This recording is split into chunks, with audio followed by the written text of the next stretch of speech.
The rain hammered Caleb's windshield like 1,000 tiny fists demanding payment he couldn't afford.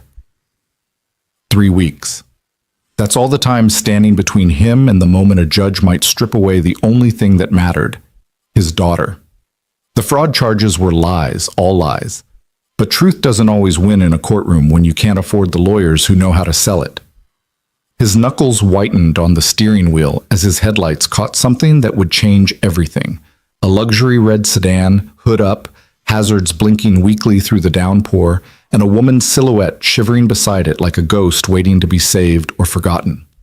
If you want to know how one decision in a storm can rewrite your entire life, stay with me until the end.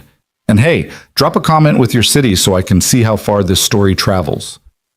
Now let's go back to where it all began. Chapter 1. The Weight of Everything. Caleb Mercer's life had become a series of countdowns.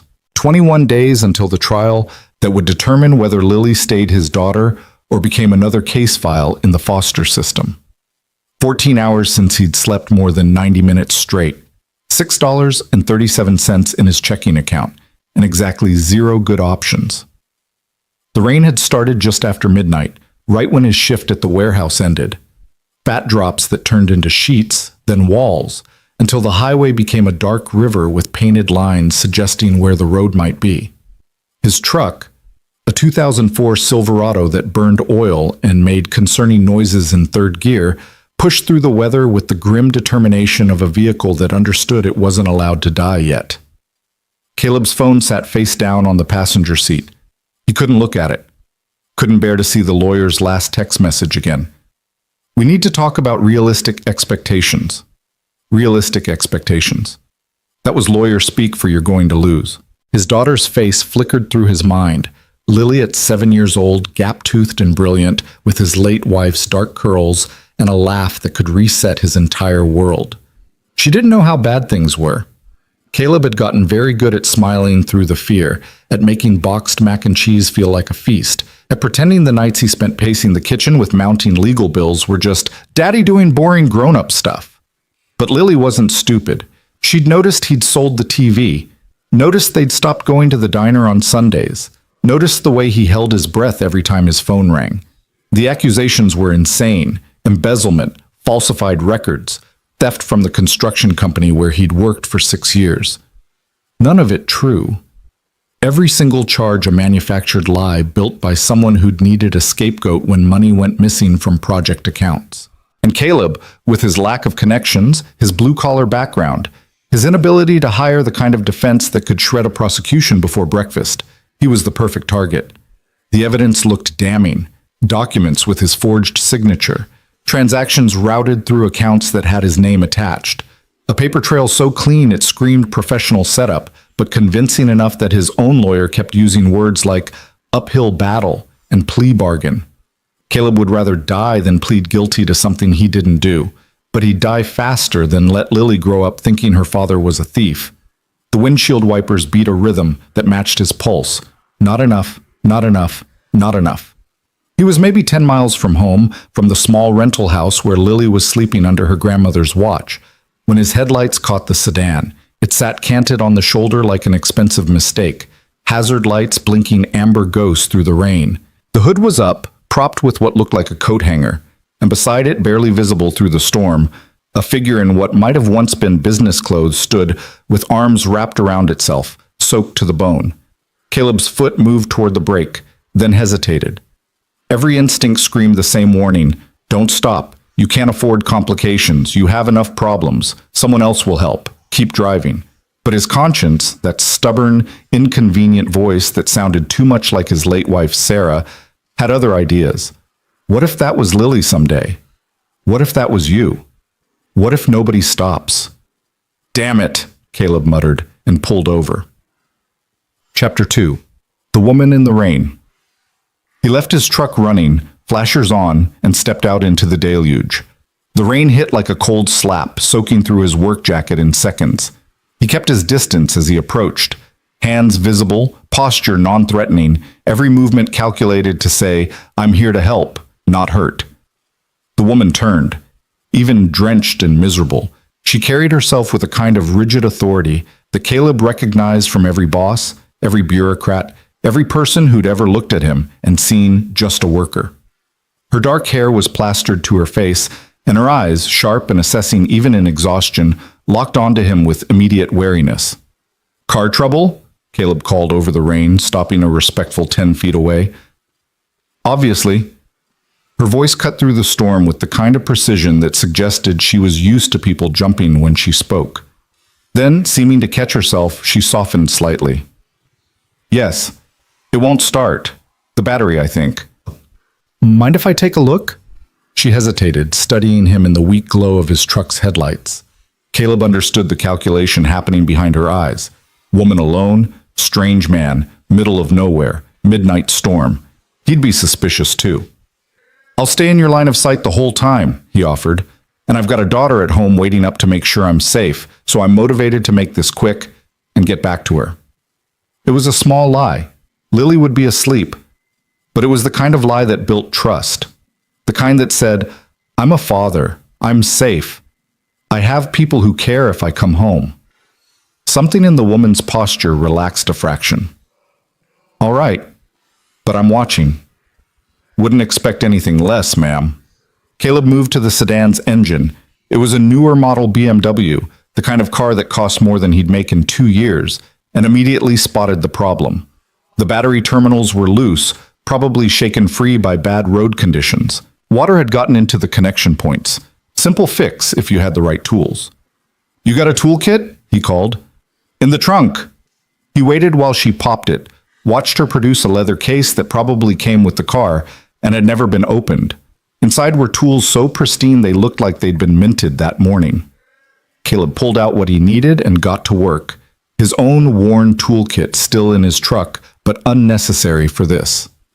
The woman stood under a small overhang created by the open hood, watching him with unnerving intensity. After a moment, she spoke. "You do this often? Rescue stranded motorists?" "First time, actually," Caleb said, working the wrench carefully. "Usually I'm the one broke down on the side of the road." "Then why stop?" He paused, considering the question. The rain pounded the metal around them, creating a strange pocket of almost quiet beneath the hood. "Because somebody should," he said finally. "And I happen to be that somebody tonight." Altruism. How refreshingly uncommon. There was something in her tone, not quite cynicism, but close, like she'd been disappointed by people enough times to expect it as default. Caleb tightened the terminals, wiped the connections clean with a rag from his pocket, and stepped back. "Try it now." She moved to the driver's seat, and the engine turned over immediately, purring to life like it had never been dead. Relief flickered across her face, the first genuine emotion he'd seen, before the mask of composure slid back into place. She stepped out of the car. "Thank you, sincerely. Let me pay you." "No need." "I insist." She was already reaching for a purse in the passenger seat. 100? 2? "Ma'am, I didn't do it for money. I did it because you needed help, and I could give it." She stared at him like he'd spoken a foreign language. "Everyone wants something." "Sure," Caleb agreed. "I want you to get home safe. That's it." For a long moment, she simply studied him, this soaking wet stranger who'd stopped in a storm and refused payment. Caleb could see her trying to solve him like an equation that didn't balance. Finally, she spoke. "May I at least have your name?" Caleb Mercer."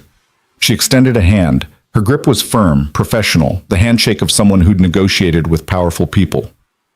"Evelyn?" "Just Evelyn." "No last name." Caleb didn't press. "Drive careful, Evelyn. Roads are getting worse." "You as well, Caleb Mercer." He climbed back into his truck, water streaming off his jacket, and pulled back onto the highway. In his rearview mirror, he watched the BMW's lights merge into traffic and disappear into the night.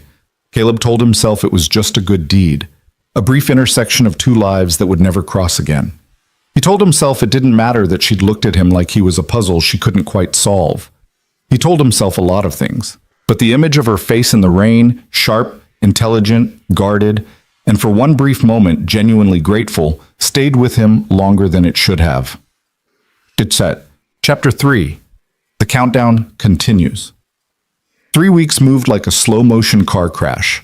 Caleb picked up extra shifts at the warehouse, his body moving on autopilot while his mind rehearsed testimony he'd probably never get to give. His lawyer, a public defender named Marcus Chen, who meant well but was drowning in a caseload of 100 other desperate people, kept trying to prepare him for disappointment. The prosecution has documents, Marcus said during their last meeting before trial. Signatures that look like yours, transaction records, a witness who claims you bragged about the scheme. The witness is lying. Rick Stanton set me up because he's the one who stole the money. I believe you, Caleb, but belief doesn't win cases. Evidence does, and right now the evidence is a problem. So what do I do? Marcus hesitated. You could take the plea. 3 years with good behavior, maybe 18 months. Lily could visit. It's not ideal, but no. Caleb's voice came out harder than he intended. I'm not pleading guilty to something I didn't do. And I'm sure as hell not teaching my daughter that sometimes you just accept injustice because fighting is too hard. Then we go to trial. And Caleb, I need you to understand that the odds aren't good. The judge assigned to your case is Evelyn Cross. She's got a reputation for being absolutely by the book. No sentiment, no sympathy, just law. If the evidence says you're guilty, she won't hesitate to put you away. Caleb barely heard the rest of the conversation. The name echoed in his head. Evelyn Cross. Common name. Couldn't be the same person. The woman in the rain had been stranded, vulnerable, human. The judge would be, what? Untouchable? Above the mess of regular life? But the name nagged at him anyway. The night before the trial, Caleb sat on Lily's bed while she pretended to read, but mostly just watched him with worried eyes. Dad? Are you scared about tomorrow? He should have lied. Should have smiled and said everything would be fine. But Sarah had always hated when he tried to protect Lily from reality, and even gone, his wife's voice still guided him. Yeah, sweetheart, I'm pretty scared. What if the judge is mean? Then we deal with mean. But hopefully the judge will be fair. That's all I can ask for. Lily was quiet for a moment, then said something that broke his heart.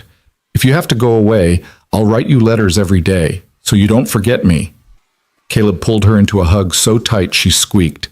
Baby girl, I could never forget you. Not if I lived 1,000 years. You're stuck with me. Promise? Promise. But as he left her room and walked down the dark hallway to his own, Caleb couldn't shake the feeling that he was making promises he might not be able to keep. Chapter 4. The Courtroom. The county courthouse was an aging brick building that smelled like old paper and nervous sweat. Caleb arrived early, wearing the only suit he owned, a dark navy thing he'd bought for Sarah's funeral and hadn't touched since. It hung a little loose now. He'd lost weight over the past months, stress eating away at him like acid. Marcus met him in the hallway, looking harried and undercaffeinated. Ready? No, but let's do it anyway. The courtroom was smaller than Caleb expected, with wood paneling that had gone dark with age and fluorescent lights that buzzed like dying insects. A few spectators scattered the gallery, court watchers mostly, people with nothing better to do than witness other people's lives fall apart. Caleb took his seat at the defense table. His hands were shaking, so he pressed them flat against the wood, willing them still. The prosecution sat across the aisle, a sharp-suited assistant DA named Catherine Reeves, who'd made her career on winning convictions. She looked confident, comfortable, like this was just another Tuesday. For Caleb, it was the end of the world. All rise. The bailiff's voice cut through the room, and everyone stood. Caleb's heart hammered against his ribs. Each beat a countdown. This is it. This is it. This is it. The door behind the bench opened, and Evelyn Cross walked in. Time did something weird, stretched and compressed simultaneously. Caleb's brain tried to process what his eyes were seeing, but the information wouldn't compute. It was her, the woman from the rain, the stranded motorist, Evelyn. But not Evelyn, the vulnerable stranger. This was Evelyn the judge, black robes flowing like armor, hair pulled back in a severe knot, her face carved from stone and authority. She moved with absolute precision, every step measured, and when she took her seat behind the bench, she commanded the room like a general surveying a battlefield. Her eyes swept the courtroom in a practice scan, prosecution, defense, gallery, and for one brief electrical second, they landed on Caleb. Nothing. No recognition. No surprise. No flicker of anything that suggested she'd ever seen him before in her life. Caleb's stomach dropped through the floor. Either she didn't remember, which seemed impossible given the intensity of their brief encounter, or she was choosing not to acknowledge it. And if she was choosing not to acknowledge it, Caleb had no idea if that was good or catastrophically bad. "Please be seated," Judge Cross said, her voice carrying the same precise authority it had in the rain, but now multiplied by the power of her position. "We're here for the matter of the state versus Caleb James Mercer. Are both parties ready to proceed?" "The prosecution is ready, Your Honor," Catherine Reeves said smoothly. Marcus stood. "The defense is ready, Your Honor." Judge Cross's eyes, those sharp, assessing eyes that had studied Caleb in a storm, settled on him now with the weight of absolute judgment. "Mr. Mercer, you stand accused of embezzlement, fraud, and falsification of records. How do you plead?" Caleb stood, his legs unsteady. "Not guilty, Your Honor." She made a note, her expression giving away nothing. "Very well. Ms. Reeves, you may present your opening statement." The trial began. Chapter 5. The Evidence. Catherine Reeves was good at her job. Very good. She laid out the prosecution's case with surgical precision. Documents, transaction records, testimony from Rick Stanton painting Caleb as a disgruntled employee who'd seen an opportunity and taken it. The narrative was clean, compelling, and devastatingly convincing.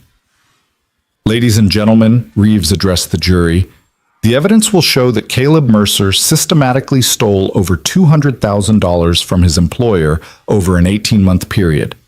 He manipulated payroll accounts, falsified invoices, and when questioned, lied to investigators. This is not a case of confusion or mistaken identity. This is a case of deliberate, calculated theft." She presented document after document, each one bearing Caleb's signature, each one appearing to authorize fraudulent transactions. To anyone who didn't know better, it looked damning. Marcus did his best in cross-examination, poking holes where he could. "Mr. Stanton, isn't it true that you had equal access to these accounts?" "I did," Rick admitted easily, "but I wasn't the one signing these documents."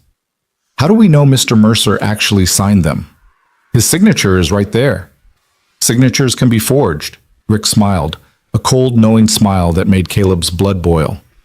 "They can. But why would I forge documents to frame a coworker? What would I gain? Perhaps to cover your own theft?" "Objection," Reeves called. "Speculation." "Sustained," Judge Cross said, her voice flat. "Mr. Chen, stick to established facts." Marcus tried. God, he tried. But the evidence was a mountain, and he was one man with a shovel. Through it all, Judge Cross presided with absolute neutrality. She sustained objections, overruled grandstanding, and kept the proceedings moving with mechanical efficiency.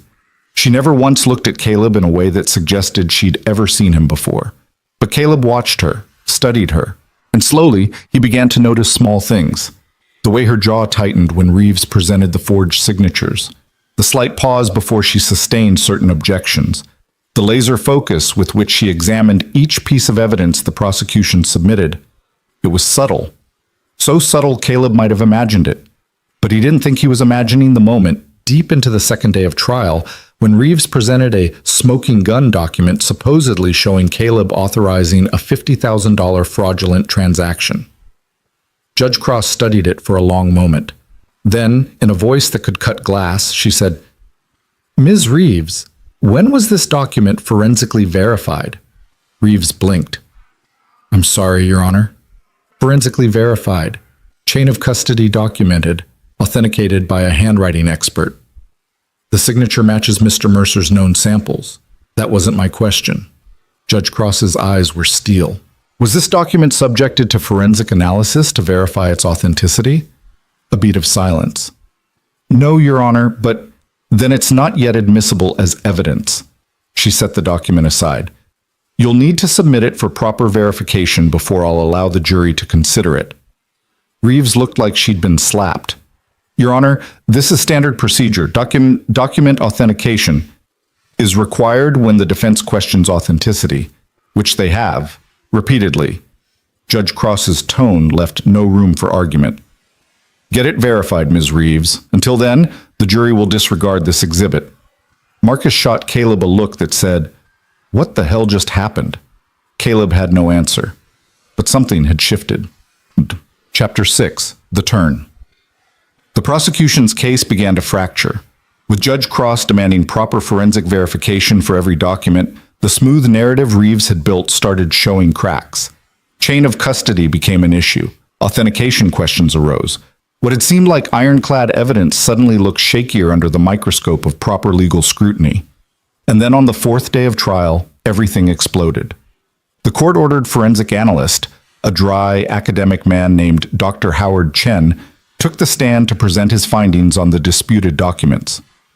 "Dr. Chen," Marcus asked during the direct examination, his voice carefully controlled, "what did your analysis reveal about the signatures on Exhibits 12 through 34? Dr. Chen adjusted his glasses. "The signatures are forgeries, sophisticated ones, but forgeries nonetheless." The courtroom erupted. Judge Cross's gavel cracked like a gunshot. "Order! I will have order!" Reeves was on her feet. "Your Honor, I'd like to request a recess to—" "Denied. Dr. Chen, please explain your findings in detail." The analyst proceeded to methodically dismantle the prosecution's case. The signatures had been traced and reproduced. The documents themselves showed evidence of digital manipulation. And most damning of all, the ink dating on several key exhibits indicated they'd been created after the alleged crimes took place. "In your expert opinion," Marcus pressed, "could these documents have been created by Mr. Mercer?" "Not unless Mr. Mercer is a time traveler," Dr. Chen said dryly. "The documents purporting to show his authorization of fraudulent transactions in March of last year were physically created in September, 3 months after he was fired and denied access to company systems." Caleb watched Rick Stanton's face go pale. Judge Cross leaned forward. "Dr. Chen, is it your testimony that these documents were fabricated to frame Mr. Mercer?" "That is my professional conclusion, yes." She turned to Reeves.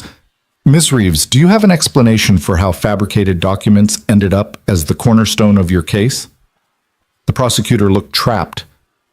"Your Honor, I relied on the evidence provided by the company's investigation." "An investigation led by whom?" Silence. Judge Cross's voice dropped to something quiet and deadly. "I'll ask again. Who conducted the investigation that produced these documents?" Reeves swallowed. "Richard Stanton, Your Honor, the company's senior project manager." Every eye in the courtroom turned to Rick. Judge Cross's expression could have frozen fire. "Bailiff, I want Mr. Stanton detained for questioning. Ms. Reeves, you have until tomorrow morning to explain to me how your office failed to properly vet evidence in a case that could have sent an innocent man to prison. And Mr. Chenchit." Her eyes found Marcus, and for just a heartbeat, Caleb saw something flicker there that might have been approval. "File a motion to dismiss. I'm inclined to grant it." The courtroom dissolved into chaos, but all Caleb heard was the roaring in his ears. It was over. He was free. Chapter 7. The Verdict. The next morning, Judge Cross dismissed all charges. She did it with the same precise authority she'd shown throughout the trial, but this time, when she spoke, there was an edge to her words that felt personal. "Mr. Mercer, this court apologizes for the miscarriage of justice you've endured. The charges against you are dismissed with prejudice. Furthermore, I am ordering the district attorney's office to investigate Mr. Stanton for fraud, evidence tampering, and perjury." She looked directly at Caleb then, and he saw it. The briefest flash of recognition, of humanity beneath the judicial robes. "You are free to go, Mr. Mercer. And for what it's worth—" She paused, choosing her words carefully. "The record should reflect that you conducted yourself with dignity and integrity throughout this ordeal. That speaks to character." Caleb stood on shaking legs. "Thank you, Your Honor." She nodded once, then stood. Court is adjourned. As she left the bench, black robes sweeping behind her like wings, Caleb wanted to call out, to say something, to somehow bridge the gap between the man in the rain and the defendant in her courtroom. But the moment passed, and she was gone. Marcus clapped him on the shoulder. "You're free, man. You're actually free." "Yeah," Caleb said, still staring at the empty bench. "I guess I am." But freedom came with a weight he hadn't expected. The weight of unfinished business, of gratitude unexpressed, of a woman who'd saved his life twice and disappeared both times before he could truly thank her. Outside the courthouse, the sun was shining. Lily was waiting with her grandmother, and when she saw Caleb, she screamed and ran to him, nearly knocking him over with the force of her hug. "You're home," she sobbed into his shoulder. "You're really home." "I'm really home, baby girl, and I'm never leaving. Bensky." He held his daughter in the sunlight and let himself believe, for the first time in months, that maybe things would be okay. But a part of him, a small, persistent part, couldn't stop thinking about the woman in the judge's robes, about the way she'd looked at him in the rain with curiosity and in the courtroom with professional distance, about the fact that she'd saved him without ever acknowledging she knew him at all. The question burned in his chest. Had she recognized him from the start? Or had she simply done her job with the same exacting standards she applied to everything? And if she had recognized him, if she'd remembered the soaking wet stranger who'd fixed her car and refused payment, what did it mean that she'd stayed silent? The answers would have to wait. For now, Caleb had a daughter to reassure, a life to rebuild, and a future that suddenly, miraculously existed again. But the story of the woman in the rain wasn't over. It was just beginning. Chapter 8. The Weight of Gratitude. The first week of freedom was strange. Caleb kept waking up in the middle of the night, heart pounding, convinced he'd dreamed the dismissal and was actually in a cell waiting for transfer to state prison. Then he'd hear Lily breathing softly in the next room or see moonlight streaming through the window of his own bedroom, and reality would resettle around him like a coat he'd forgotten he owned. He got his job back. The warehouse manager, a gruff man named Pete, who'd never believed the charges, hired him back with a raise and an apology. The money helped. God, it helped.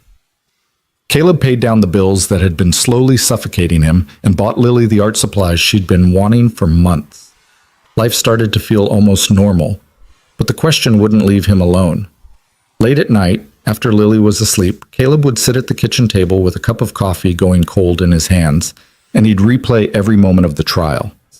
The way Judge Cross had demanded forensic verification, the steel in her voice when she'd questioned the prosecution, the absolute precision with which she'd dismantled a case that could have destroyed him. Had she recognized him from the start? The thought was both comforting and terrifying. Comforting because it meant the kindness he'd shown in the rain had mattered, had maybe even saved his life in return. Terrifying because if she had recognized him and stayed silent, it meant she'd navigated an ethical minefield to help him without compromising her position. And Caleb had no idea how to thank someone for that. He tried to find her, not in a stalking way, just simple public record searches. Judge Evelyn Cross, appointed to the bench 6 years ago, former prosecutor with a reputation for being tough but fair, no social media presence, no public appearances beyond what her job required. She was a ghost wrapped in judicial robes, and Caleb was just a man who'd once fixed her car in a rainstorm. The weight of unexpressed gratitude sat on his chest like a stone. Lily noticed. "Dad, you're doing that thing again." Caleb looked up from his coffee. "What thing?" "That thing where you stare at nothing and look sad. Are you sad?" "No, baby girl, just thinking." "About what?" How to explain it. How to tell a 7-year-old that sometimes life gives you gifts you don't know how to repay, and the debt of it eats at you even though nobody's asking for payment. "About being grateful," he said finally, "and wishing I could say thank you to someone who helped us." Lily climbed into his lap. She was getting too big for it, all gangly limbs and sharp elbows, but Caleb would never tell her no, and rested her head against his shoulder. "So say thank you," she said simply. "It's not that easy, sweetheart." "Why not?" "Because I don't know how to find them." "Then maybe they'll find you." Caleb kissed the top of her head, breathing in the scent of her strawberry shampoo.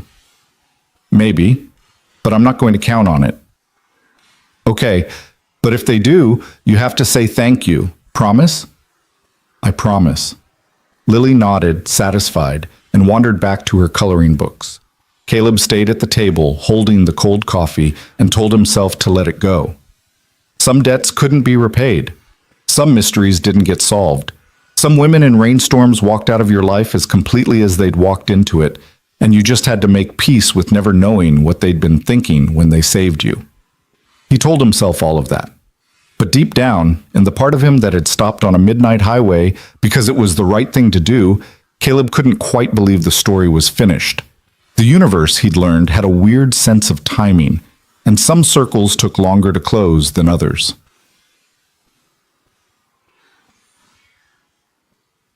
Chapter 9. The Ordinary Miracle. 3 weeks after the trial ended, Caleb took Lily to the hardware store. It was a Saturday morning errand, the kind of mundane, beautiful normal that Caleb had thought he'd never experience again. The bathroom sink had a drip that was driving him slowly insane, and he needed a replacement washer and maybe some pipe tape if he was going to fix it without calling a plumber he couldn't afford. Lily pushed the cart, steering it with the serious concentration of a 7-year-old given important responsibility. She'd already talked him into stopping by the paint section to look at color samples.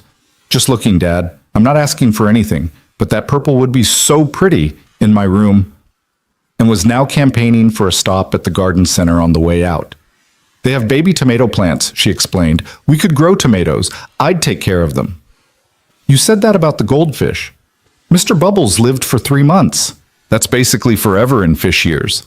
Caleb was laughing, actually laughing, the kind of deep, genuine laughter that had been rare as gold over the past year, when he turned into the electrical aisle and nearly walked straight into Evelyn Cross. Time stuttered. She was dressed nothing like a judge, faded jeans, a soft gray sweater, her hair loose around her shoulders instead of pulled back in that severe judicial knot. She held a small basket containing what looked like light bulbs and were those battery terminals. Their eyes met. Recognition flared immediate and mutual. No hiding it now, no professional distance to maintain. For a stretched second, neither of them spoke. Then Lily, bless her complete lack of social awareness, broke the silence. "Dad, you're blocking the aisle." Caleb stepped aside, his mouth trying to form words that his brain couldn't quite organize. It's fine," Evelyn said quickly. But she wasn't moving either. Lily looked between them with the sharp curiosity of a child who knew something interesting was happening. "Do you know each other?" "We've met," Evelyn said carefully. Her eyes hadn't left Caleb's face. "Hello, Mr. Mercer." "Your Honor," Caleb managed. "Evelyn, please." She gestured at her civilian clothes with a small, almost self-conscious smile. "I'm off the clock." Lily tugged Caleb's sleeve. "Dad, who is this?" How to answer. "This is the woman who saved my life twice, baby girl. Once in a rainstorm and once in a courtroom, and I never got to say thank you." "This is a friend," Caleb said, the word feeling both inadequate and strangely right. Evelyn's expression shifted, something soft and surprised flickering across her features. "A friend. Yes, I suppose that's accurate." An awkward silence fell. Caleb's brain screamed at him to say something, anything to bridge the gap. But everything felt too big or too small, too much or not enough. Evelyn cleared her throat. "I see you're shopping for plumbing supplies. Dripping sink. I'm here for..." She held up the battery terminals, and something that might have been humor touched her eyes. "These, actually. My car's been having issues lately." The absurdity of it hit them both at the same moment. Caleb felt a laugh bubble up. Inappropriate, slightly hysterical, but genuine. "Seems like a pattern with your car," he said. "It's very dramatic, likes attention." Lily, growing bored with adult conversation, tugged on Caleb's sleeve again. "Can I go look at the hammer section?" "The hammer section?" "I want to see the pretty handles." "Sure, baby girl. Stay where I can see you." Lily skipped off, immediately gravitating toward a display of tools with brightly colored grips. Caleb and Evelyn were left standing in the electrical aisle, the fluorescent lights humming above them, surrounded by the mundane architecture of a Saturday morning. "She's beautiful," Evelyn said quietly. "Your daughter." "She's my whole world." "I know." The words came out soft, weighted with meaning. "I could see that. In court. The way you looked when her name was mentioned, that's not something you can fake." Caleb's throat tightened. "I never got to thank you for what you did. I did my job. You did more than that. He held her gaze, needing her to understand. You demanded verification when you didn't have to. You pushed when most judges would have let it slide. You saved my life, Evelyn. Again. She was quiet for a long moment, studying him with those sharp, assessing eyes. Then she said something that changed everything. I recognized you. The moment I walked into that courtroom, I knew exactly who you were. The admission hit Caleb like a physical blow. You, the whole time. She set her basket down, folding her arms across her chest in what looked like a protective gesture. And it was the hardest thing I've ever done, pretending I didn't. Because if I'd acknowledged it, if there'd been even a hint of prior connection, the prosecution would have called for my recusal. Your case would have gone to another judge, maybe one who wouldn't have looked as closely at the evidence. So you stayed silent. I stayed silent, and I did my job with every ounce of integrity I possess, because I needed that case to be absolutely airtight if it was going to be dismissed. I couldn't give anyone, not the prosecution, not an appeals court, not anyone, grounds to question my ruling. Caleb felt something unlock in his chest, the weight he'd been carrying for weeks suddenly lighter. You risked your reputation, for me. I risked my reputation for justice. There's a difference. But her eyes softened. Though I'll admit, having seen your character firsthand made me motivated to look very carefully at the evidence being presented. Because I stopped in the rain. Because you stopped in the rain for a stranger, expecting nothing in return.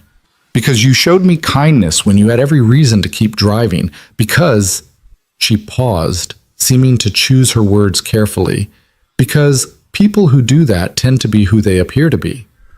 And you appeared to be exactly what you claimed. An innocent man being railroaded by a liar. The emotion swelling in Caleb's chest was too big for words, so he said the only thing that mattered, thank you. You already thanked me, in a rainstorm, by helping when you didn't have to. Evelyn smiled, a real smile, warm and genuine. We're even. Down the aisle, Lily had discovered a display of hammers with rainbow-colored handles and was testing their weight with serious consideration. Your daughter seems to have strong opinions about tools, Evelyn observed. She has strong opinions about everything.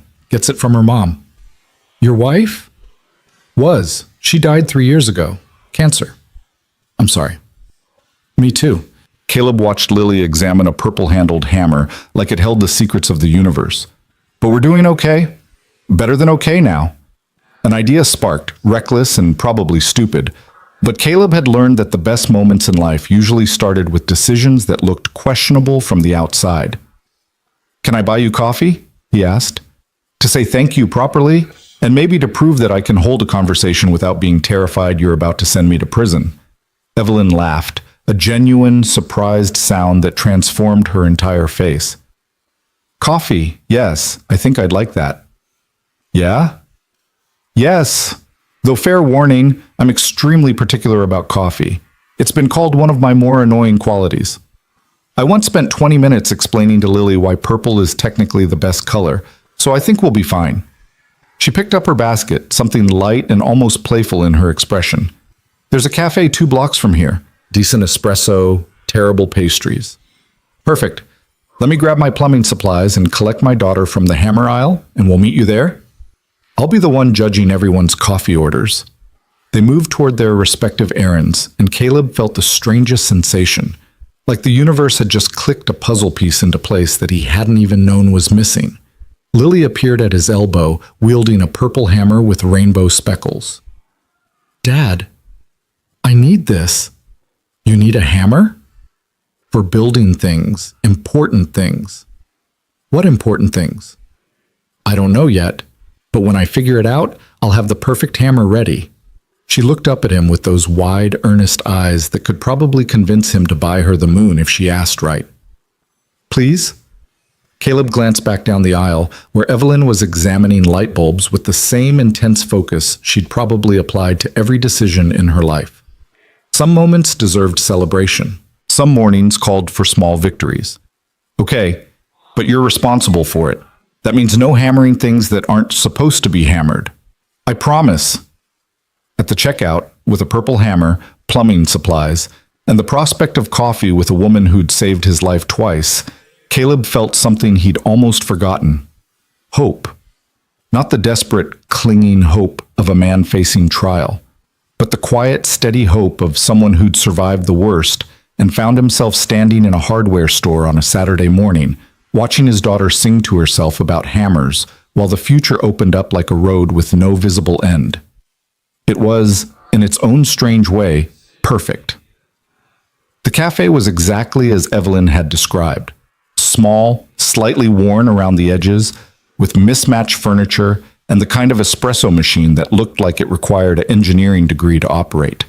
Caleb arrived with Lily in tow, the purple hammer already clutched in her hands like a sacred artifact. Evelyn had claimed a corner table near the window, 2 cups of coffee already steaming in front of her. She'd ordered him something without asking, which should have felt presumptuous, but somehow didn't. "I got you an Americano," she said as they approached. "Black. Seemed like your style." "You guessed right." Caleb slid into the seat across from her while Lily immediately zeroed in on the pastry case with laser focus. "Lily, what do you want?" "Chocolate croissant, an orange juice, and one of those cookie things." "Pick one." "But Dad..." "One." Lily considered this with the gravity of someone negotiating international treaties, then pointed at the chocolate croissant. "That one. But if you get coffee, shouldn't I get hot chocolate too?" Caleb looked at Evelyn. "See what I'm dealing with?" "She's negotiating. That's good. Shows critical thinking." Evelyn's lips quirked. "Though I'd hold firm on the one-item rule. Give an inch with that kind of tactical mind and you'll be buying the whole bakery by next week."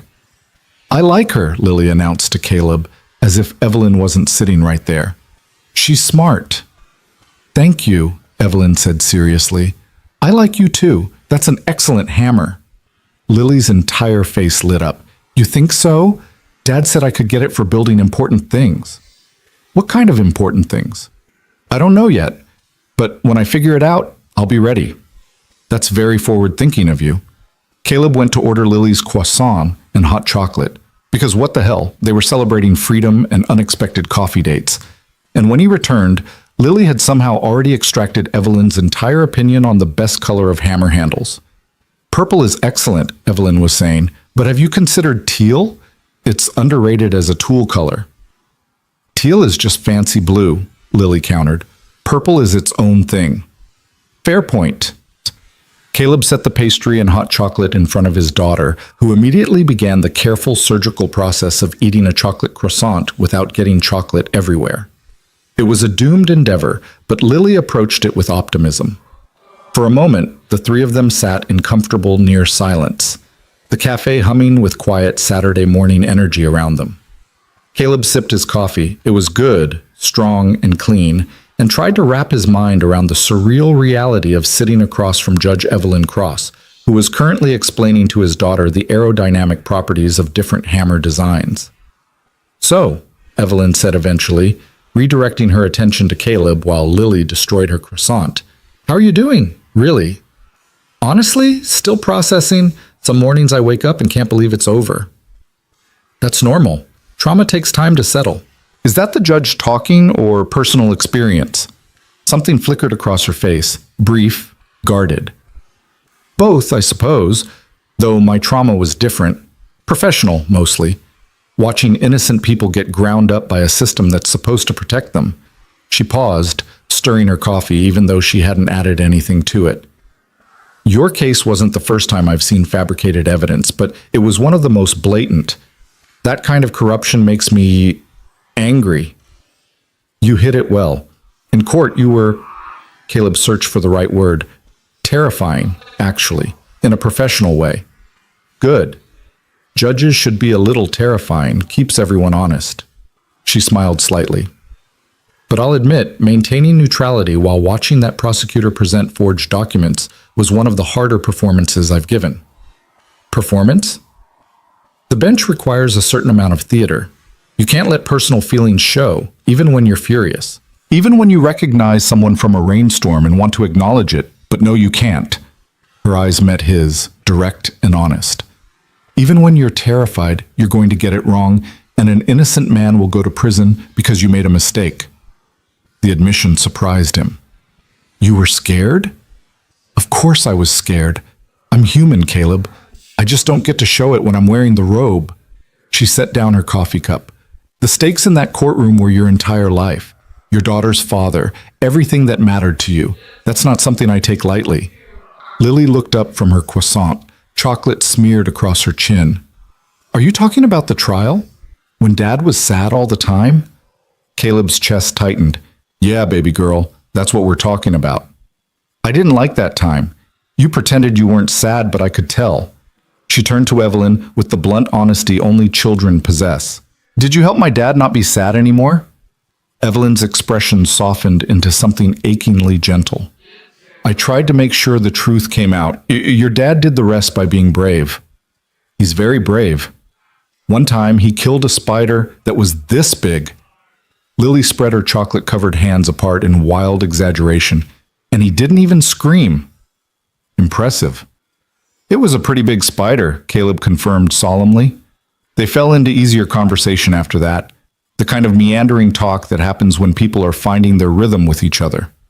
Evelyn asked about Lily's school, which led to a 15-minute monologue about Lily's teacher, Mrs. Patterson, and the injustice of only getting 2 recesses per day. Caleb asked about Evelyn's work, carefully avoiding anything that might touch on specific cases, and learned she'd wanted to be a judge since she was 12 years old. Why 12? He asked. My parents went through a messy divorce. The judge assigned to their case was patient, fair, and made me feel like someone was actually listening when everyone else was too angry to hear anything. I remember thinking, that's what I want to do. I want to be the person who listens when everything's falling apart. And now you are. Most days, some days I'm just the person enforcing rules and managing egos. But occasionally, she paused, occasionally I get to make sure someone like you doesn't lose everything because of a lie. Those days make the rest worth it. Lily had finished her croissant and was now conducting a detailed examination of the cafe's artwork, which consisted mostly of faded photographs of the town from decades past. This left Caleb and Evelyn in a bubble of relative privacy, the conversations of other patrons washing around them like background music. Can I ask you something? Caleb said. Of course. That night in the rain, did you think I was crazy? Stopping for a stranger in the middle of nowhere? Evelyn considered the question. Honestly, my first thought was that you might be dangerous. My second thought was that you were being deliberately non-threatening, which suggested you understood why I'd be wary. By the third thought, I was just grateful someone stopped it all. She smiled. And then you refused money, and I didn't know what to do with you. Nobody refuses money. I didn't need money. I needed to know I'd helped. Why? What did you get out of it? Caleb thought about that. Really thought about it. Proof, maybe. That I was still the person I thought I was. Those months before the trial, I felt like everything was being stripped away. My job, my reputation, my future. I couldn't control any of it, but I could control whether I stopped to help someone in the rain. So you stopped? So I stopped, and somehow ended up having coffee with you 3 weeks later, which still doesn't feel entirely real. It's real, Evelyn assured him. Though I'll admit this wasn't how I pictured my Saturday going when I woke up this morning. Better or worse? She smiled, genuinely smiled, warm and unguarded. Better, definitely better. Lily returned to the table with a pronouncement. Dad, I have to use the bathroom. Okay, baby girl, you know where it is? I'm 7, not 3. I can find a bathroom. Fair enough. Yell if you need me. Lily marched off toward the restrooms with the purple hammer still clutched in one hand, leaving Caleb and Evelyn alone again. She's remarkable, Evelyn said. You've done an incredible job with her. I've mostly just tried not to screw up too badly. Her mom was the remarkable one. Sarah would have known exactly what to say, how to handle everything. I'm making it up as I go. That's parenting. Everyone's making it up. Some people are just better at pretending they have a plan. She traced the rim of her coffee cup. My parents certainly didn't have one. I learned early that adults are mostly just tall children with bills to pay. Wise 12-year-old. Cynical 12-year-old. There's a difference. Are you still cynical? Evelyn was quiet for a moment. Less than I was. The job has a way of either crushing your faith in humanity or refining it. I've chosen to let it refine. She looked at him directly. Meeting people like you helps. Reminds me that kindness still exists, even when it's inconvenient. Stopping for 5 minutes wasn't inconvenient. You were exhausted, broke, and facing a trial that could take your daughter away. Most people would have kept driving. You stopped anyway. She held his gaze. That matters, Caleb. More than you probably realize. He didn't know what to say to that, so he said the truth. I'm glad I stopped. So am I. The moment stretched between them, waited with something neither quite named. Then Lily returned, announcement interrupting. There's a dog outside. Can we get a dog? We've been through this, Caleb said. Dogs are expensive. But I'd take care of it. Like you took care of Mr. Bubbles. That was different. Fish are sneaky. Dogs are loyal. Evelyn laughed, a genuine, delighted sound. She makes a compelling argument. Don't encourage her. Next she'll want a pony. I already want a pony, Lily informed him. I just know that's a no, so I'm starting with a dog. Tactical negotiation, Evelyn murmured to Caleb. Told you. They lingered at the cafe longer than Caleb had planned, conversation flowing easier than it had any right to. Evelyn told stories about bizarre cases she'd presided over.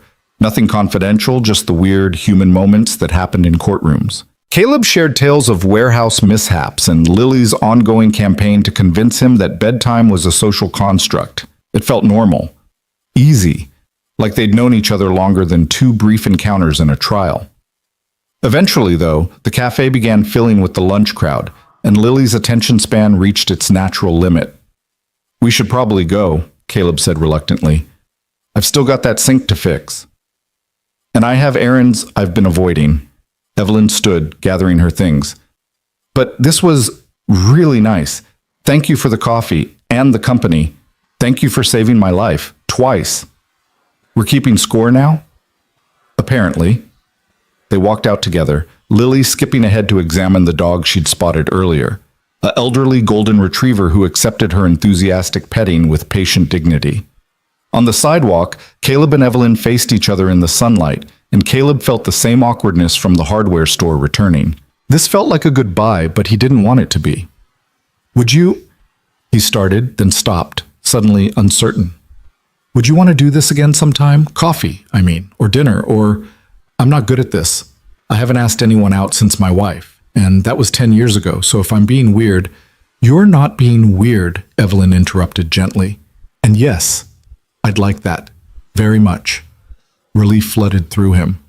Yeah? Yes. Though full disclosure, I'm not great at this either. My last relationship ended 2 years ago, and dating as a judge is complicated. People either want to impress me or they're intimidated by the job. It's exhausting. I'm definitely intimidated by the job, but I'm here anyway. She smiled. Good. Intimidation is healthy. Keeps you honest. She pulled out her phone. Give me your number. I'll text you, and we can figure out a time that works. They exchanged numbers, and Caleb tried not to feel like a teenager getting his crush's contact information for the first time. He failed. Lily bounded back over.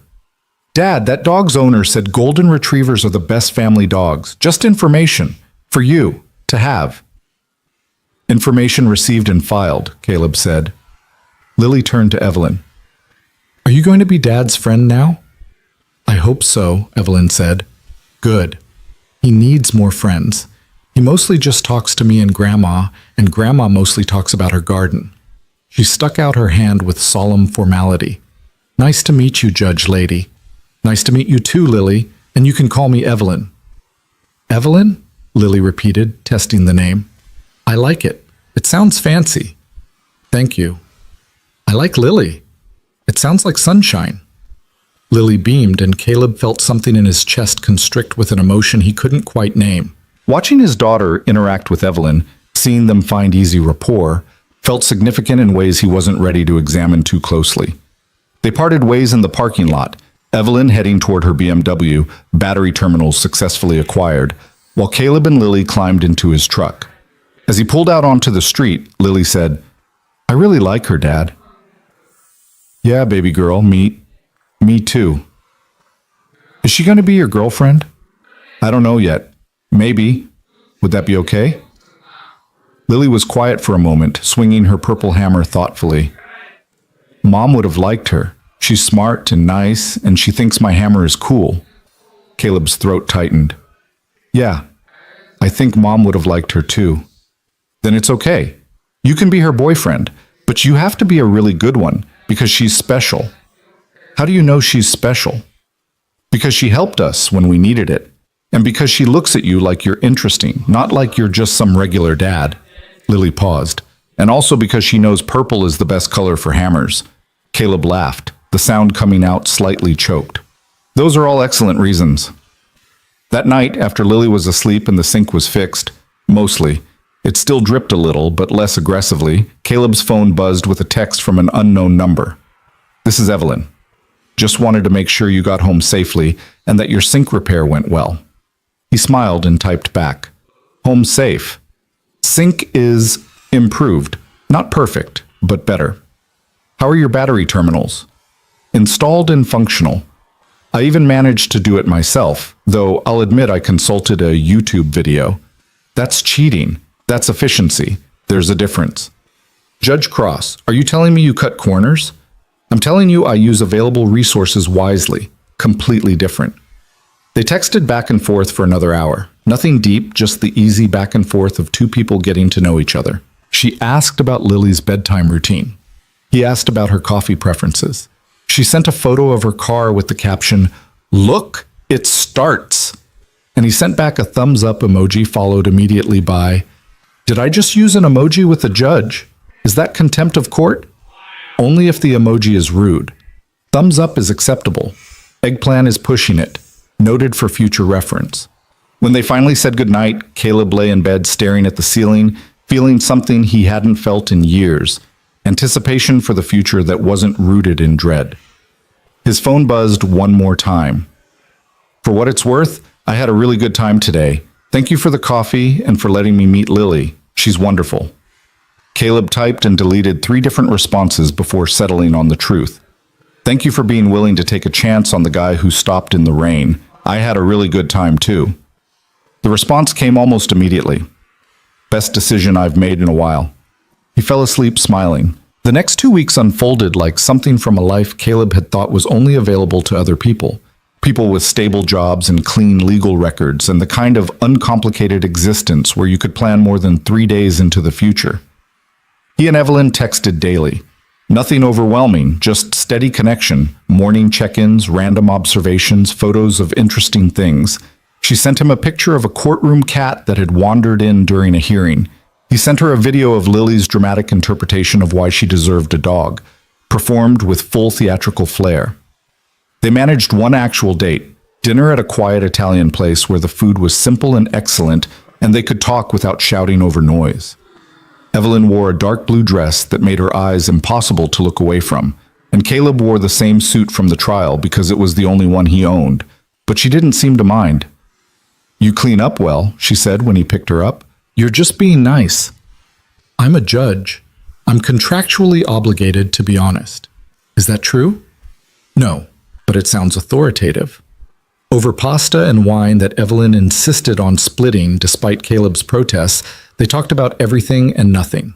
She told him about her family, parents divorced, one sister she barely spoke to, a childhood spent learning to navigate conflict by going invisible.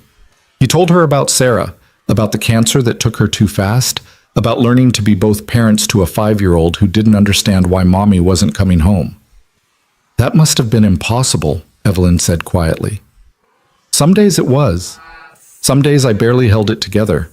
But Lily needed me to hold it together, so I did. He twirled his fork through pasta. Kids have a way of making you stronger than you think you can be. Do you think you'll tell her? About us, I mean, if this, she gestured between them, becomes something worth telling. She already knows. She asked if you were going to be my girlfriend about 30 seconds after we left the cafe. And what did you tell her? That I didn't know yet, but I hoped so. He met her eyes. Was that presumptuous? No, it was honest. Evelyn's expression softened. I hope so too. They stayed at the restaurant until closing, then walked to a nearby park even though it was late and slightly cold. Evelyn shivered, and Caleb offered his jacket without thinking. She took it, pulling it around her shoulders, and they sat on a bench under streetlights watching the occasional car pass. "This is nice," Evelyn said. "I don't do this enough. Sit on benches? Be normal. Most of my life is scheduled down to the minute. Court, meetings, case reviews, more court. I forget sometimes that you can just exist without a plan." "Well, if it helps, I have no plan whatsoever. For tonight, for tomorrow, for any of it. I'm completely winging this." "That does help, actually." She leaned against him slightly, not quite cuddling, but close enough that Caleb could feel her warmth. "You're good at winging it. Years of practice. Single parenting is 90% improvisation, 10% hoping you don't screw up too badly." They sat in comfortable silence for a while, and Caleb thought about the strangeness of it all. How life could turn on the smallest moments. A decision to stop in the rain. A chance meeting in a hardware store. A text message sent late at night. "Can I ask you something?" Evelyn said eventually. "Anything." "When you stopped that night, in the storm, did you ever think it would lead here?" "Honestly? I thought I'd fix your car and never see you again. That's how those things usually go." "But you stopped anyway." "Yeah, I stopped anyway." He looked at her. "I'm starting to think the universe has a weird sense of humor. Or excellent timing. Maybe both." Evelyn turned to face him more fully, her expression serious. "I need you to understand something. My job is complicated. I can't show favoritism, can't be seen as compromised. If we do this, if this becomes real, there will be rules, boundaries, things we have to navigate carefully." "I understand." "Do you? Because it means I can't acknowledge you in public if you're in my courtroom. It means we'll have to be careful about who knows what. It means..." "Evelyn," Caleb took her hand, "I watched you tear apart a prosecution's case to save my life while pretending you'd never met me. I know you can navigate complicated, and I'm willing to navigate it with you, if you'll let me." She stared at him for a long moment, something vulnerable and uncertain flickering across her face. Then she kissed him. It was gentle, tentative, the kiss of two people who'd both been hurt before and were trying not to rush towards something that might break them. But it was also real and warm and full of possibility. When they pulled apart, Evelyn was smiling. "Okay, let's do this. Let's try." "Yeah?" "Yes, but fair warning. I'm difficult, opinionated, and terrible at relaxing. My idea of a fun weekend is reading case law. I work too much and I'm not great at compromise. I'm broke, slightly traumatized, and come with a 7-year-old who will absolutely interrogate you about your favorite color and judge you based on your answer. I burn dinner regularly, and my truck makes concerning noises." "Purple," Evelyn said. "What?" "My favorite color. It's purple. Will that satisfy Lily's interrogation?" Caleb laughed. "It'll be a good start." They stayed on that bench until the cold became too much to ignore. Then Caleb drove her home. At her door, she kissed him again, longer this time, with more certainty, and whispered, "Thank you for stopping in the rain. Thank you for demanding forensic verification. We make a good team." "Yeah, I think we do." The following Saturday, Evelyn came to dinner at Caleb's house. It was Lily's idea. She'd been campaigning all week with the persistence of a skilled lobbyist. "Dad, you have to invite her. It's polite. And I want to show her my room and my hammer and my rock collection and..." Okay, I'll ask." So he asked, and Evelyn said yes, and now Caleb was attempting to cook lasagna while simultaneously preventing Lily from rearranging the entire living room to be more impressive for guests. "Lily, she doesn't need to be impressed. She already likes you." "But what if she changes her mind?" "She's not going to change her mind because the couch is in a different place. You don't know that." The doorbell rang, and Lily sprinted to answer it before Caleb could stop her. He heard the door open, heard Lily's excited, "You came!" and Evelyn's warm reply, and when he emerged from the kitchen, he found them already deep in conversation about whether rainbow sparkle hammers existed, and if not, why someone hadn't invented them yet. Evelyn had brought wine and flowers, daisies, simple and cheerful. "I wasn't sure what you liked," she said, handing them to Caleb. "These are perfect. Thank you." She dressed casually again, jeans and a soft sweater, but there was something about the way she held herself that always suggested authority, even in civilian clothes. Lily grabbed her hand and dragged her toward the living room, narrating a comprehensive tour of every important feature of the house. This is where Dad reads to me before bed. This is my craft corner, but I'm not allowed to use glitter anymore because of an incident. This is the window where we saw a raccoon once. This is... Lily, let her breathe, Caleb called from the kitchen. I'm fine, Evelyn assured him. The tour is very thorough. Dinner was chaotic in the best way. The lasagna turned out better than Caleb expected, and Lily entertained them with running commentary on everything from school drama to her theories about why pizza was the perfect food. It has all the food groups, she explained seriously. Bread, cheese, vegetables if you get the right toppings, and meat if you're not a vegetarian. It's basically complete nutrition. What about fruit? Evelyn asked. Tomato sauce is made from tomatoes. Tomatoes are fruit. I checked. Solid research. After dinner, while Caleb cleaned up, refusing Evelyn's offers to help, Lily showed off her rock collection with the enthusiasm of a museum curator presenting priceless artifacts. This one I found at the park. This one is from the beach when we went with Grandma. This one I think might be magic, but Dad says it's just quartz. It could be magic quartz, Evelyn suggested. That's what I said. From the kitchen, Caleb listened to them talk and felt something settle in his chest. A rightness he hadn't expected to find again. The sound of Lily laughing with someone who wasn't him or his mother-in-law. The easy way Evelyn engaged with his daughter, not talking down but treating her like a person worth taking seriously. When the dishes were done and Lily's bedtime approached, they gathered in the living room. Lily, displaying her tactical negotiation skills, immediately tried to extend her bedtime. But Evelyn's here. It would be rude to go to bed. Evelyn will still be here tomorrow, Caleb said. Will you? Lily asked Evelyn directly. Evelyn glanced at Caleb, something soft in her expression. If your dad will have me, yes. I'd like to be around tomorrow. And the day after that. See, Dad? She's staying, so I should stay up too. Nice try. Bed. Now. Lily sighed with theatrical despair but accepted her fate. She hugged Evelyn goodnight, a quick, fierce hug that made Evelyn's eyes go suspiciously bright, and trudged toward her room with the resignation of the unjustly oppressed. Alone with Evelyn, Caleb felt suddenly nervous. Sorry about the chaos. She's a lot sometimes. She's wonderful. You're raising an incredible kid, Caleb. I'm trying. Most days I feel like I'm barely keeping up. That's how you know you're doing it right. The parents who think they have it all figured out are usually the ones screwing up. She settled into the couch, looking more relaxed than he'd ever seen her. This is nice. You're home. It feels lived in. That's a polite way of saying cluttered. No, I mean it. My place is sterile. Everything in its place. No mess, no personality. This feels like a home.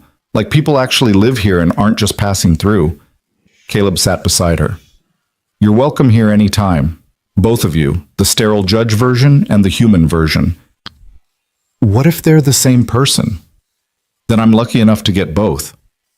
She leaned into him, and they sat like that for a long while, comfortable and quiet. Eventually, Evelyn spoke. I'm not good at this. Relationships. Letting people in. My last boyfriend said I kept him at arm's length, even when we were sleeping in the same bed. Was he right? Probably. I'm used to being self-sufficient, independent. Needing people feels dangerous. I get that. After Sarah died, I convinced myself Lily and I were enough, that we didn't need anyone else, that letting someone new in would somehow betray her memory. Do you still feel that way? Caleb thought about it. No, I think Sarah would want me to be happy, and I think she'd like you. You're strong, smart, and you take Lily seriously. Those would have mattered to her. I'm terrified, Evelyn admitted quietly, of screwing this up, of hurting you or Lily, of being too broken to be good at this. We're all a little broken. That's what makes us interesting. He turned to face her. And for what it's worth, I'm terrified too. But I'd rather be terrified with you than safe without you. She kissed him then, and this time there was less hesitation, more certainty. When they broke apart, she was smiling. Okay, let's be terrified together. Deal. They stayed on that couch until late, talking and not talking, figuring out the shape of whatever this was becoming. And when Evelyn finally left, with promises to text when she got home safe, Caleb stood in his doorway watching her taillights disappear and thought about storms and choices, and the strange mathematics of kindness returned. His phone buzzed. Home safe. Thank you for tonight. For Lily? For lasagna. For being patient with someone who's learning how to let people in. He typed back, thank you for being willing to learn. See you tomorrow? Tomorrow. And the day after that. Caleb walked back inside, checked on Lily, asleep with her purple hammer on the nightstand like a talisman, and allowed himself to believe that maybe, just maybe, the worst was behind them. That the future could be something other than survival.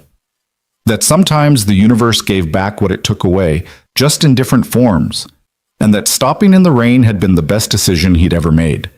The next 6 weeks moved like water finding its level, sometimes rushing, sometimes still, but always flowing forward. Evelyn became a fixture in their lives in the way important people do, not all at once, but in accumulated moments that built into something solid.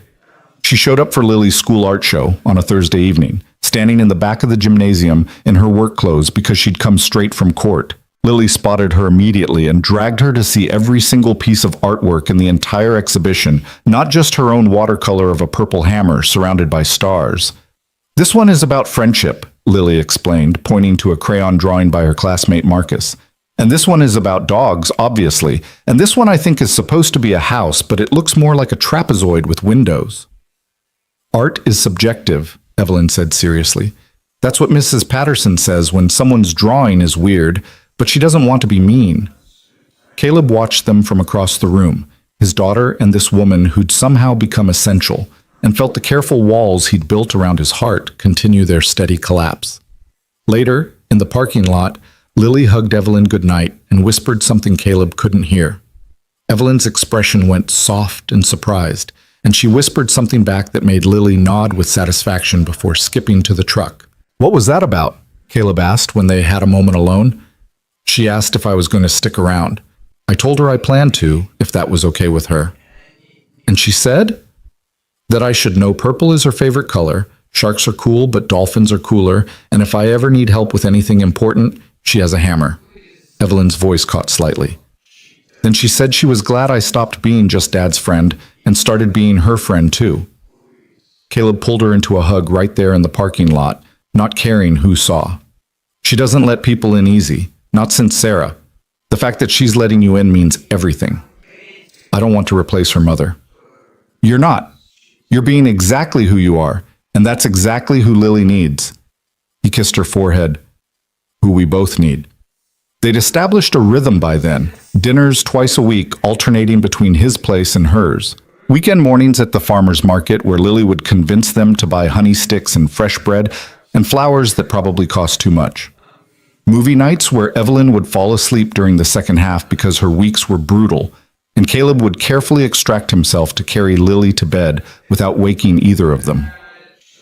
Evelyn's house was everything Caleb expected. Meticulously organized, decorated in clean neutrals, with a kitchen that looked like it had never seen actual cooking. The first time she invited them over, Lily immediately began a campaign to add color. You need throw pillows, she announced, surveying the living room like a tiny interior designer. And maybe some plants. Do you have plants? I had a succulent once. It died. How did you kill a succulent? They're literally designed not to die. I have a gift, Evelyn said dryly. By their third visit, there were throw pillows, purple ones naturally, and a small herb garden on the kitchen windowsill that Lily had declared herself personally responsible for.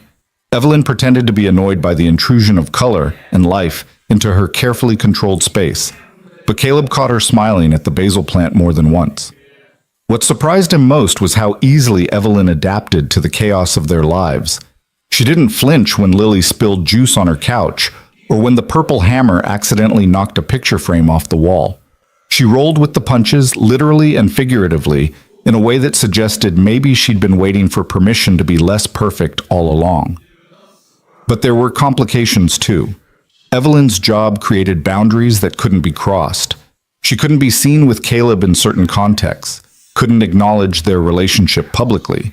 When they ran into one of her colleagues at a restaurant, She'd introduced Caleb as a friend with such casual ease that it stung even though he understood the necessity. "I'm sorry," she said later in the car. "I hate that. I hate pretending you're not important. I know. It's okay. It's not okay. You deserve better than being hidden." "I'm not hidden." "Lily knows. Your sister knows." Evelyn had finally reconciled with her sister enough to mention she was seeing someone. The people who matter know. The rest is just professional necessity. Still feels like cowardice. It's not cowardice. It's survival. You've worked too hard to get where you are to risk it for anyone, even me. He reached across the console to take her hand. "I'm not going anywhere, Evelyn. I don't need public declarations. I just need you." She'd cried then, actually cried, which he'd only seen once before when Lily had given her a handmade card that said, "Thank you for making my dad smile again." The tears were silent and brief, but they were real. And Caleb understood they meant something significant for someone who'd spent her whole life being composed. The breaking point came on a Tuesday in early October. Caleb was at work when his phone rang. Lily's school, the principal's voice tight with professional concern. There'd been an incident. Lily had gotten into a fight. Could he come in immediately? His stomach dropped. Lily had never been in a fight in her life. She was opinionated and stubborn, but not violent. Something was wrong. He made it to the school in 15 minutes, breaking at least 3 traffic laws. The principal's office smelled like industrial cleaner and stress, and Lily sat in a chair outside looking small and furious and like she'd been crying. "Baby girl, what happened?" "Marcus said something mean, and I pushed him, and I'm not sorry." The principal, Mrs. Henderson, a woman who'd always seemed reasonable, invited Caleb into her office and explained the situation with the careful neutrality of someone delivering bad news. Marcus, Lily's former friend from art class, had said something about Caleb during recess. Something about the trial, about fraud, about how Lily's dad was a criminal who'd gotten away with it. Lily had told him to take it back. Marcus had doubled down. Lily had pushed him into the mulch.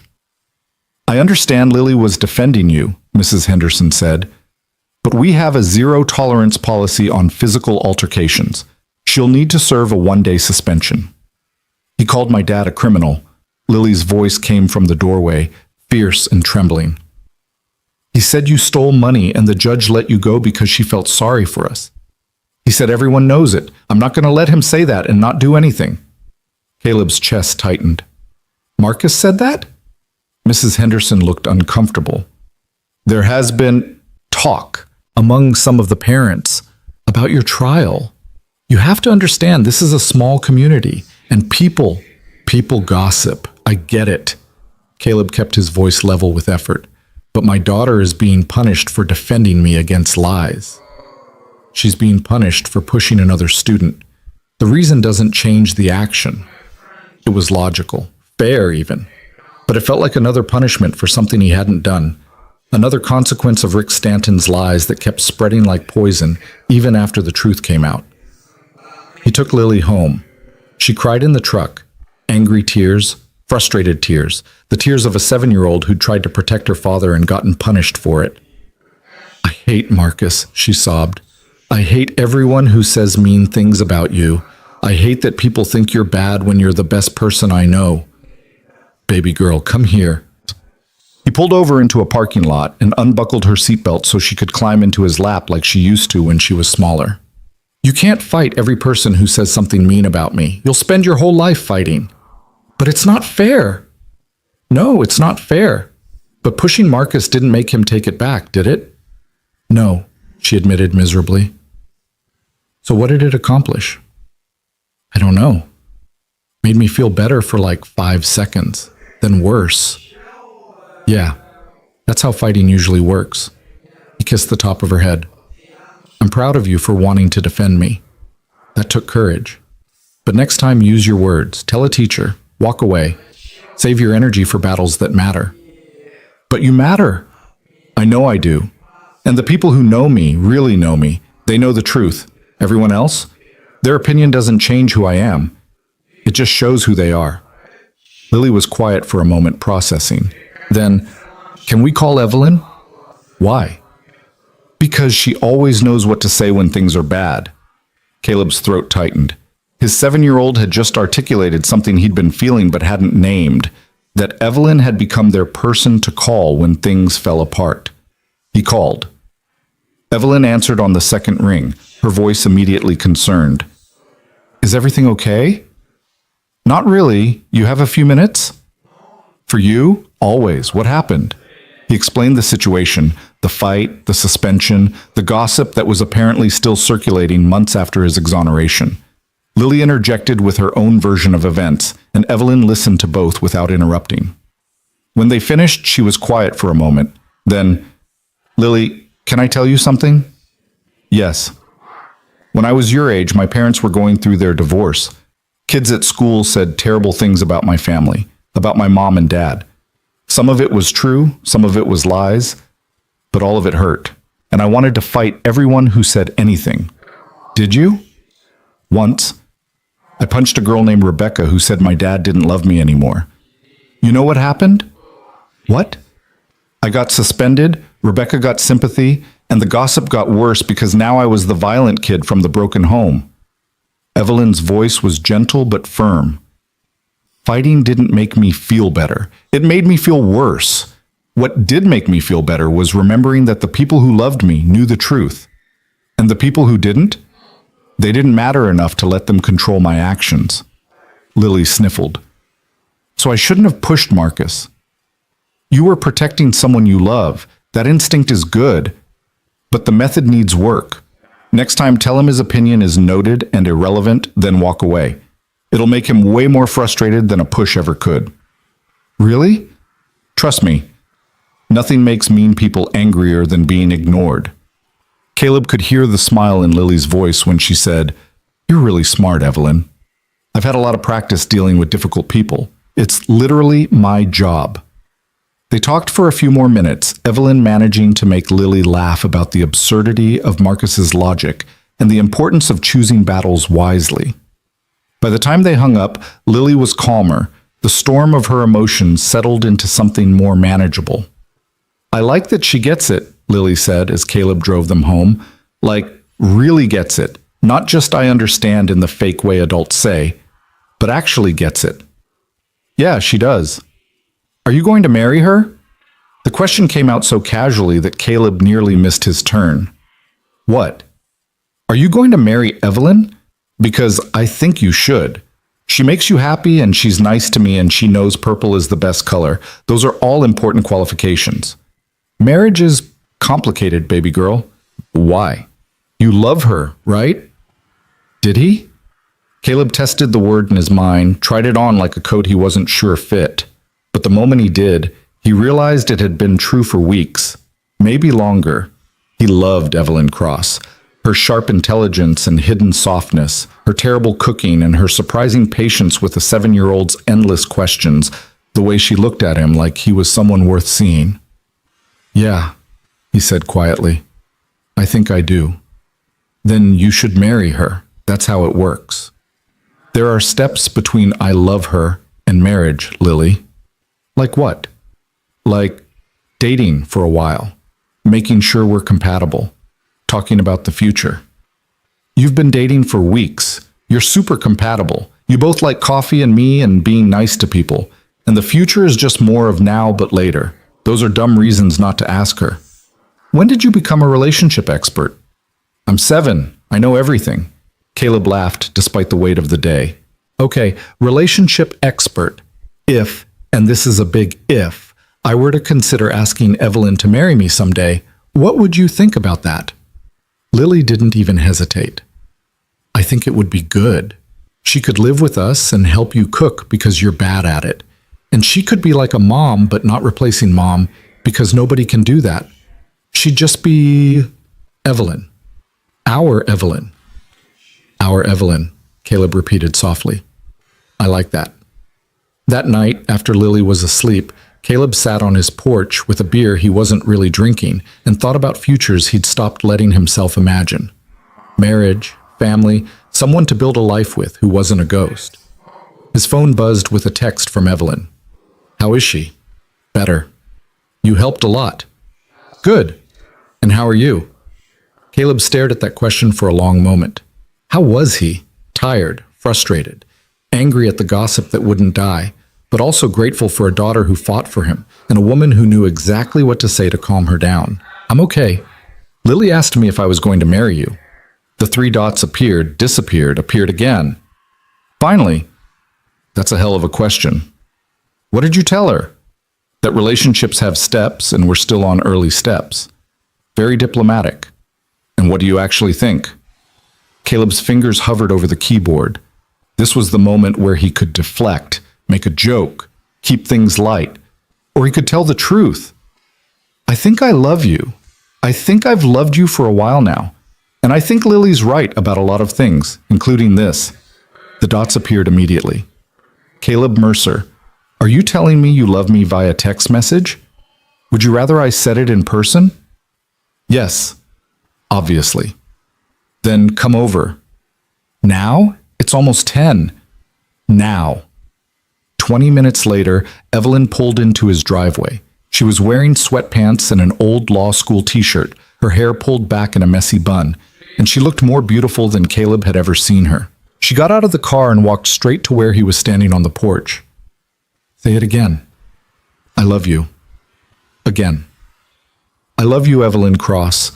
I love your terrible cooking and your obsession with proper coffee and the way you take Lily seriously. I love that you demanded forensic verification when you could have let the prosecution's case slide. I love that you're here at 10 p.m. in sweatpants because I asked you to come over. I love... She kissed him, cutting off the words. When they broke apart, she was crying again, those quiet, surprised tears that meant she hadn't expected to feel something this big. I love you too, she whispered. I didn't think I could. I didn't think I had room for this.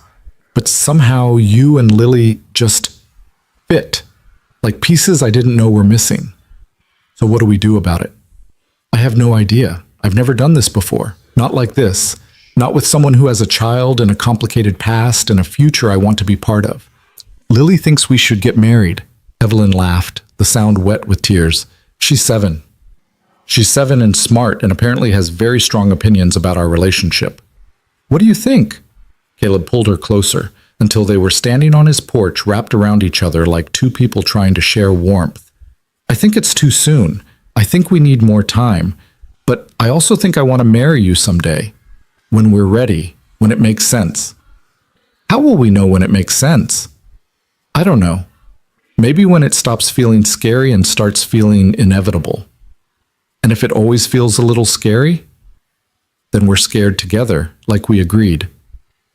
They went inside and sat on his couch, talking until nearly midnight about futures and fears, and what it meant to blend lives that had been separate for so long. Evelyn worried about being a stepmother, about whether she could ever be enough for a child who'd lost her mother. Caleb worried about the gossip following him, about whether Evelyn's reputation could survive being associated with him. People already think I'm cold, Evelyn said. Let them think I'm cold enough to date a supposed criminal. Their opinion doesn't define me. What if it gets worse? What if the talk spreads? What if it affects your career? Then it does. And I'll handle it. I've handled worse. She cupped his face in her hands. You are not a burden, Caleb. You're not damaged goods. You're a good man who got screwed over by a bad system, and anyone who can't see that isn't worth my time or energy. How are you so sure? Because I watched you stop in a rainstorm for a stranger. Because I read every piece of evidence in your case and saw the lies for what they were. Because I've seen you with your daughter and I know what kind of father you are. That's not something you can fake. They fell asleep on the couch, tangled together. And when Caleb woke around 3 a.m. to Lily standing beside them holding her purple hammer like a weapon, he nearly had a heart attack. Lily, what are you doing? I heard voices. I thought someone broke in. She lowered the hammer, looking embarrassed. Oh, it's just Evelyn. Just Evelyn, who you almost brained with a hammer. I wouldn't have actually hit her. Probably. Maybe. I don't know. I was half asleep. Evelyn was laughing, fully awake now. That's the most alarming thing anyone's ever said to me, and I sentence criminals for a living. Sorry, did you guys fall asleep talking? That's boring. Adults are weird. Very weird, Evelyn agreed. Go back to bed, Lily. I promise no one's breaking in. Are you staying over? Caleb and Evelyn exchanged a look. They hadn't discussed that yet. The logistics of sleepovers with a 7-year-old in the house, the message it sent, the complexity it added. Not tonight, Evelyn said gently, but maybe sometime soon if that's okay with you. It's okay with me. I like when you're here. The house feels more full. After Lily trudged back to bed, Evelyn stood to leave. I should go. It's late and you both need actual sleep. Stay, Caleb said. Not like that, just stay. Sleep in the guest room. Have breakfast with us. Be part of a normal Wednesday morning. I have court at 9. Then we'll get up early, please? She stayed. The next morning was chaotic in the best way. Lily monopolizing Evelyn's attention while Caleb made pancakes that were only slightly burned, everyone rushing to get ready on time, the easy chaos of a family morning that neither Caleb nor Evelyn had quite expected to feel so natural.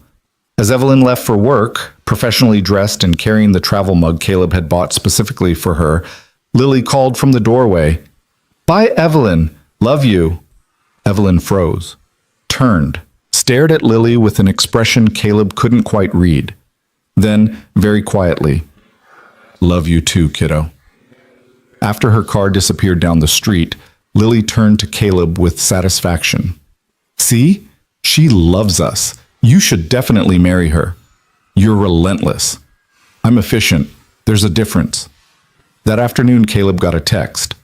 "Your daughter just told me she loves me, and I cried in my car for 10 minutes.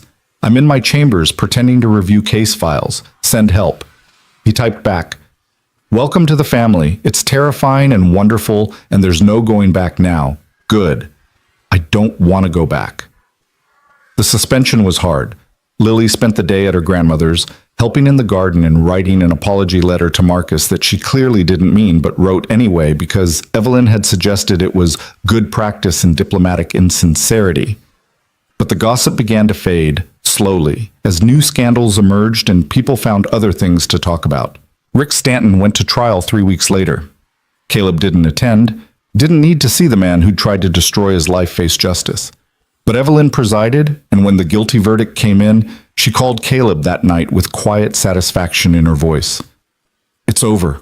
Really over. He's going to prison for what he did." "How long?" 7 years. Fraud, perjury, evidence tampering. The DA threw everything at him. Caleb felt something release in his chest, a tension he hadn't realized he was still carrying. "Thank you. For everything. I just did my job. You did more than that. You saved my life. Twice. And you saved mine in a rainstorm. I think we're even. I think we're just getting started."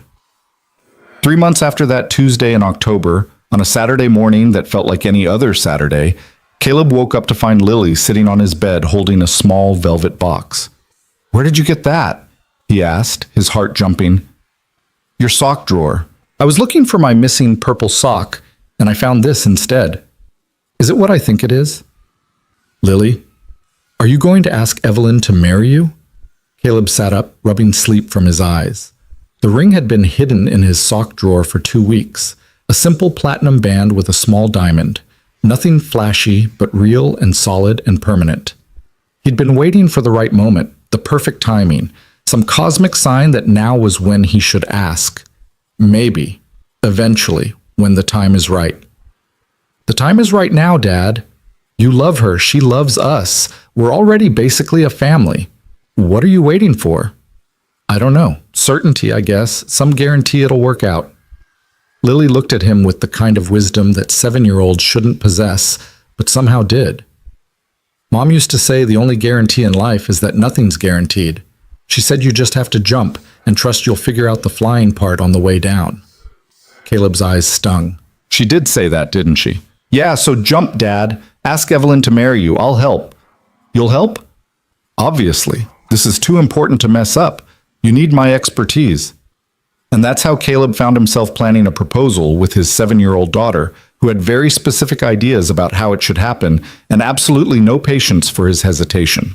Lily's plan was simultaneously brilliant and terrifying. "We take her to the hardware store," she explained with the confidence of a military strategist. where you first saw each other again. That's romantic. Then you get down on one knee in the hammer aisle. The hammer aisle? Yes, because that's where we were when you ran into her. It's symbolic. Lily, I can't propose in a hardware store. That's perfect. It's perfect because it's real. Mom always said the best moments happen in regular places, not fancy ones. Remember? She said that. Caleb did remember. Sarah had said it when he'd apologized for proposing in their apartment instead of somewhere grand. She'd told him the location didn't matter, only the question and the answer and the life they'd build together. Okay, he heard himself say. Hardware store it is. Good, and I'll be there too, obviously. Obviously? Dad, I'm part of this. If you're asking her to marry you, you're asking her to be my stepmom. I should be there. It's only fair. The logic was sound, even if the execution would be unconventional. But then again, nothing about their relationship had been conventional. Why should the proposal be any different? They spent the next week planning. Lily insisted they needed a backup hammer, in case something goes wrong with the original plan, and made Caleb rehearse the proposal 17 times until she was satisfied he wouldn't fumble the words. She also appointed herself ring bearer, which wasn't technically necessary since they were in a hardware store and not a church, but Caleb had learned to pick his battles. The hardest part was acting normal around Evelyn. She'd started staying over most weekends now, sleeping in the guest room to maintain some boundary Lily had already stopped caring about. They'd fallen into an easy domestic rhythm: Saturday morning farmers market, Sunday brunch that Caleb cooked because Evelyn's idea of cooking was reheating takeout, lazy afternoons where Evelyn caught up on case files while Lily drew and Caleb fixed things around the house that had been broken for months. It felt like marriage already, minus the legal documentation and the proposal Caleb was carrying around like a live grenade. On Tuesday, Evelyn noticed something was off. "You're being weird," she said over dinner, pasta primavera, that only slightly overcooked. "More weird than usual." "I'm not being weird." "You are. You keep looking at me and then looking away quickly. And you asked me what my ring size was yesterday." Caleb's heart stopped. "I did?" "Yes, you said it was for, and I quote, general information purposes, which is possibly the least subtle thing anyone's ever said." Lily, who'd been suspiciously quiet during this exchange, suddenly became very interested in her pasta. "Are you planning something?" Evelyn pressed, her judge voice coming out, the one that suggested lying would be inadvisable. "Maybe." "Caleb, it's a surprise. You'll find out soon." She studied him with those sharp eyes that had once torn apart a prosecution's case. Then, unexpectedly, she smiled. "Okay, I can do surprises. Just don't do anything crazy, all right? I'm a simple woman with simple needs." "You literally wear judicial robes to work. Nothing about you is simple." "Fair point. But still, whatever you're planning, I'm sure I'll love it." After Evelyn left that night, Lily turned to Caleb with barely contained excitement. "She knows." "She doesn't know. She suspects." "Same thing. We need to do it soon before she figures it out completely. This Saturday, at the hardware store. Final answer." "This Saturday is 3 days away." "Exactly. Perfect timing." Caleb texted Evelyn late that night. "Are you free Saturday afternoon? Want to take Lily to get some supplies for her art project?" The response came immediately. "Hardware store supplies for an art project? That's suspicious. She wants to build something, needs wood and nails and stuff." "Okay.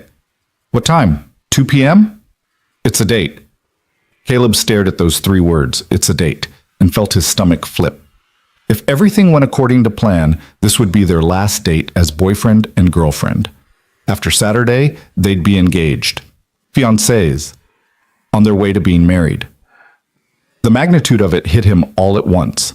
He was going to ask Evelyn Cross to marry him, the woman who'd been a stranger in a rainstorm, a judge in a courtroom, and somehow became the person he couldn't imagine living without. His phone buzzed again. "You're being weird again, aren't you? I can feel it through the phone. Maybe a little. Good weird or bad weird? Definitely good weird. I hope. Then I'll see you Saturday. With your good weird energy, and whatever this mysterious art project is. Looking forward to it. Me too. Love you, Caleb. Love you too." He set the phone down and found Lily standing in the doorway of his bedroom, already in her pajamas, her purple hammer tucked under one arm like a security blanket. 3 more days, she said. 3 more days. Are you nervous? Terrified. Good. That means it matters. She climbed into bed next to him, something she only did when she needed comfort or had something important to say. Can I tell you a secret? Always. Sometimes I forget what Mom looked like.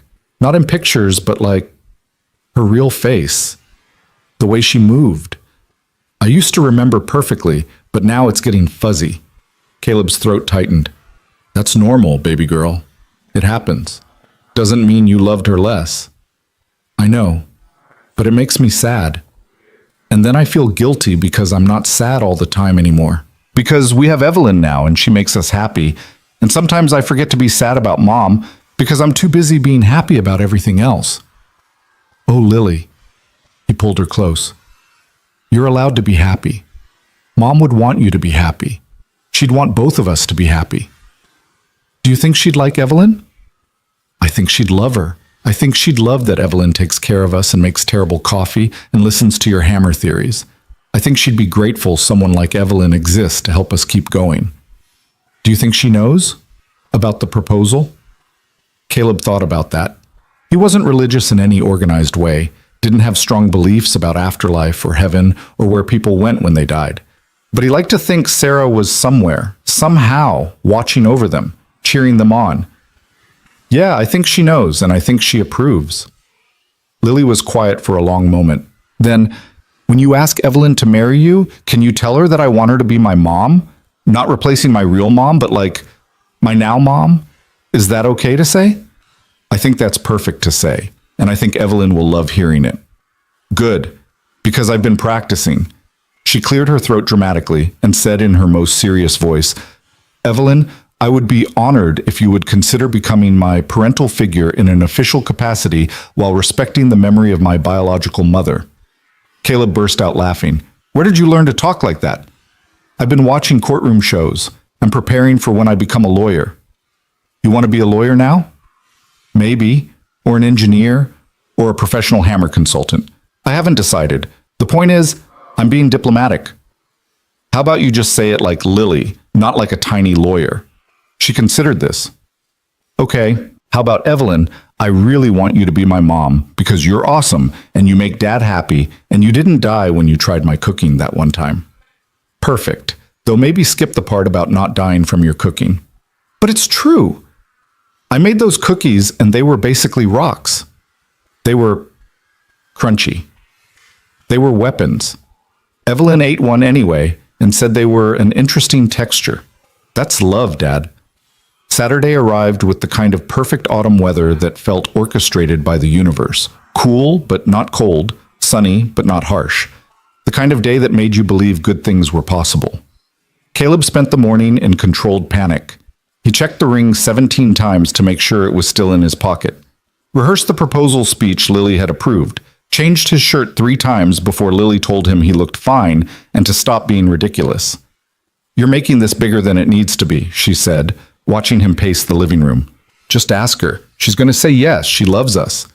What if she's not ready? She's ready. Trust me. How do you know? Because last week I asked her if she'd ever want to live with us, and she said, I'd like that very much. That's basically pre-approval. You asked her that? Obviously. I needed intelligence. You're welcome. At 1:30, Caleb was ready to call the whole thing off. By 1:45, Lily had talked him back down from the ledge. And at exactly 2 p.m., Evelyn pulled into the driveway wearing jeans and a soft green sweater that made her eyes impossible to look away from. You look nice, Caleb managed. So do you. Very nice for a hardware store trip. She studied him suspiciously. Seriously, what's going on? Art project. Like I said. Uh-huh. But she let it go, following them to the truck with the kind of patient curiosity that suggested she knew something was happening but was choosing to be surprised. The hardware store was moderately busy for a Saturday afternoon. Enough people that they wouldn't be completely alone, but not so crowded that the moment would be impossible. Caleb's hands were sweating. His heart was trying to escape through his ribs. The ring box in his pocket felt like it weighed 1,000 pounds. Lily grabbed a shopping cart with the seriousness of someone on a mission. Okay, we need to go to the lumber section first, for the project. What exactly are you building? Evelyn asked. It's complicated. You'll see. They wandered through the store, Lily leading them on what seemed like a deliberately circuitous route. She pointed out different types of wood, asked detailed questions about nails versus screws, and generally behaved like someone stalling for time. Finally, inevitably, they ended up in the electrical aisle, the exact spot where Caleb had run into Evelyn months ago, where she'd been looking at battery terminals and he'd been picking up plumbing supplies, and Lily had been examining hammers with rainbow handles. Oh, Evelyn said softly, recognizing the location. This is where we found each other again, Caleb finished. Yeah. Lily positioned herself strategically and gave Caleb a look that clearly said now or never. He took a breath, let it out, tried to remember the speech he'd rehearsed. Evelyn, His mind went blank. Every carefully prepared word evaporated. He stood there like an idiot, sweating in a hardware store, while the love of his life watched him with growing understanding. Caleb? Her voice was gentle. Are you okay? No, yes, maybe. I had a whole speech planned, but I can't remember any of it. Lily made me practice 17 times, and I've forgotten everything. It was a good speech, too, Lily confirmed. Very romantic. Evelyn's eyes went wide. Caleb, are you? Give me a second. He pulled the ring box from his pocket, and Evelyn's hand flew to her mouth. Okay, I can do this. Evelyn, I stopped in a rainstorm because it was the right thing to do. I had no idea that decision would lead here, that the woman I helped would become the woman who saved my life, who saved me, not just in court, but in every way that matters. Tears were already streaming down Evelyn's face. You made me believe in good things again, in futures that don't end in disaster, in love that doesn't come with an expiration date. You took my broken life and my complicated kid and somehow made room for both of us. And I know it's only been a few months, and I know there are 1,000 logical reasons to wait. But I don't want to wait. I want to build a life with you. I want Saturday mornings at the farmer's market and terrible coffee and watching you fall asleep during movies. I want to be the person you come home to when court is terrible, and the person who makes you laugh when everything else is too serious. Yes, Evelyn interrupted, laughing and crying simultaneously. Yes, whatever you're about to ask, yes. I haven't actually asked yet. Then ask. Caleb dropped to one knee right there in the electrical aisle of a hardware store, other shoppers stopping to stare, and opened the ring box. Evelyn Cross, will you marry me? Yes, absolutely yes. He slid the ring onto her finger. It fit perfectly because Lily had somehow extracted her ring size weeks ago, and then Evelyn was pulling him up and kissing him and crying and laughing all at once. You proposed in a hardware store, she said between kisses. You beautiful, ridiculous man, you proposed in a hardware store. It's where we found each other again. Lily said it was symbolic. It's perfect. It's completely perfect. Lily cleared her throat loudly. Excuse me, I have something to say too. Evelyn turned to her, still holding Caleb's hand, her face streaked with happy tears. What is it, sweetie? Lily took a deep breath and abandoned all pretense of diplomatic language. I really want you to be my mom, not replacing my real mom because nobody can do that, but my now mom, my everyday mom, the mom who's here. Is that okay? Evelyn dropped to her knees, pulling Lily into a hug so tight they both swayed. It's more than okay. It's everything I want. I love you, Lily. I love both of you so much. So you'll be my mom? I'd be honored. Good. Because I already told everyone at school you were going to be my stepmom, and it would be really embarrassing if I was wrong. Evelyn laughed, the sound slightly hysterical. You told everyone at school? Last week, I was very confident. A small crowd had gathered. Other shoppers, a couple of employees, all watching this bizarre hardware store proposal with varying degrees of amusement and emotion. Someone started clapping, then someone else. Within seconds, there was applause echoing through the electrical aisle, while Caleb, Evelyn, and Lily stood there laughing and crying and holding on to each other. This is insane, Evelyn said. Completely, Caleb agreed. I love it. I love you. I love this whole ridiculous situation. Does this mean we can get a dog now? Lily asked. Because if we're going to be a real family, we need a family dog. We'll discuss it, Caleb and Evelyn said in perfect unison, then looked at each other and burst out laughing. They didn't buy any art supplies, didn't even pretend to look at lumber or nails or whatever Lily's fictional project had required. They just walked out of the hardware store engaged, Evelyn stopping every few steps to look at her ring and then at Caleb like she couldn't quite believe it was real. In the parking lot, she pulled him aside while Lily was distracted by someone's golden retriever. I need to tell you something, Evelyn said. That sounds ominous. Not ominous, just honest. She twisted the ring on her finger. I never thought I'd get married. I convinced myself I was too difficult, too focused on work, too damaged from my parents' divorce to be good at this. And then you stopped in a rainstorm and everything changed. You're not damaged. We're all a little damaged, but you make me want to try anyway. You make me believe I can be good at this, at being a partner, a stepmother, a wife. You make me want to be softer without losing my strength. Does that make sense? Perfect sense. I'm going to mess up sometimes. I'm going to work too late and be too rigid and forget that not everything needs to be solved like a legal problem. And I'm going to be broke sometimes and make questionable parenting decisions and burn dinner. We'll figure it out together. Together, Evelyn repeated, testing the word. I like the sound of that. They kissed again, slower this time, savoring it. When they broke apart, Lily was standing next to them, holding a small card. That dog owner gave me this, she announced.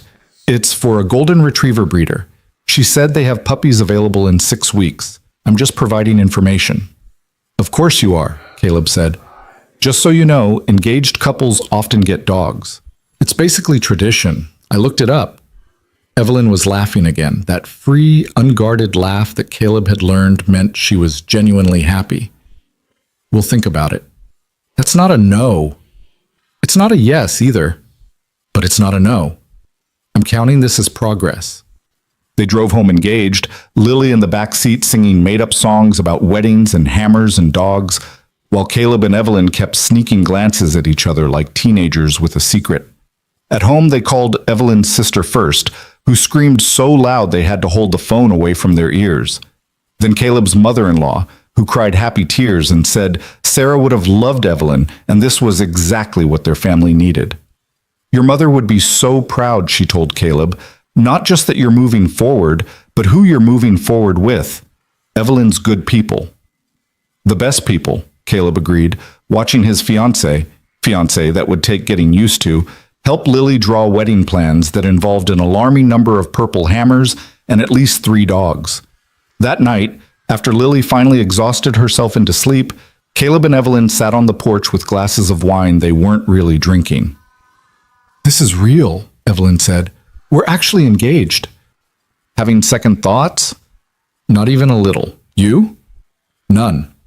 Though I am having thoughts about wedding logistics. Your job makes things complicated. It does. We'll need to be smart about it. Probably a small ceremony, immediate family only. Definitely not while I'm presiding over any cases that might create conflicts. Lily wants purple hammers involved somehow. Of course she does, and honestly, I'm not opposed. This whole thing started with a battery terminal and a rainstorm. Why not continue the hardware store theme? You're serious? Why not? Traditional weddings are overrated. Let's do something that's actually us.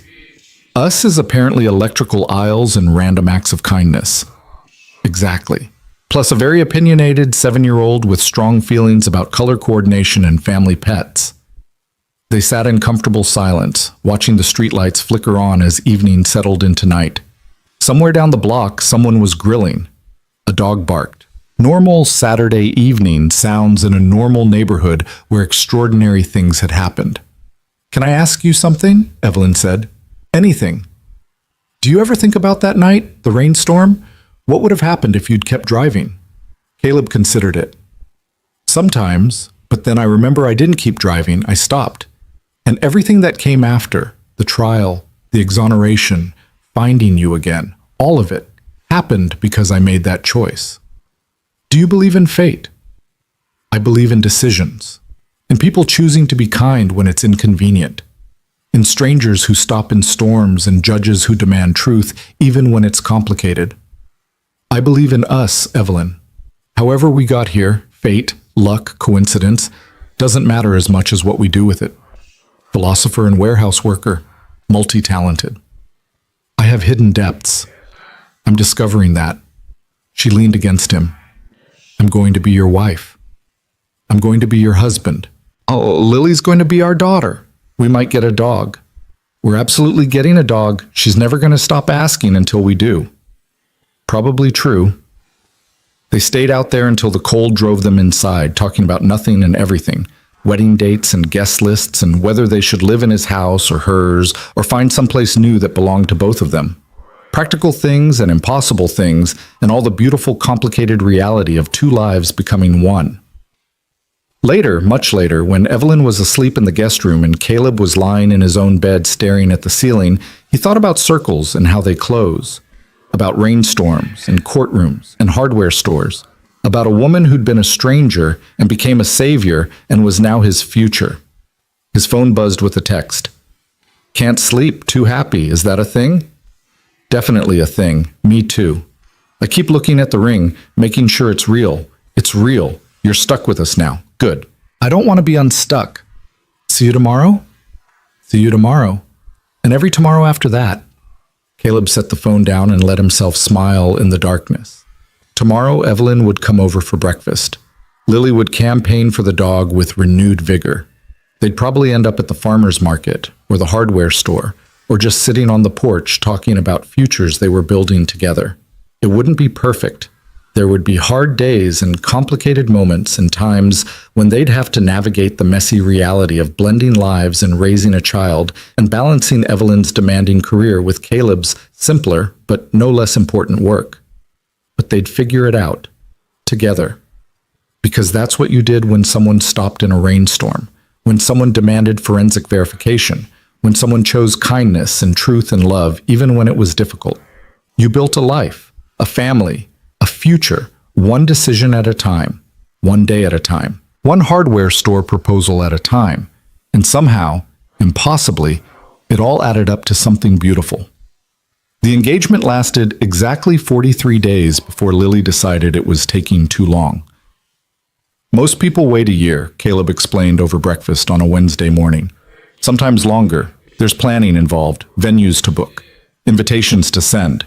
That's boring and unnecessary, Lily countered, stabbing her pancakes with the conviction of someone who'd clearly given this considerable thought.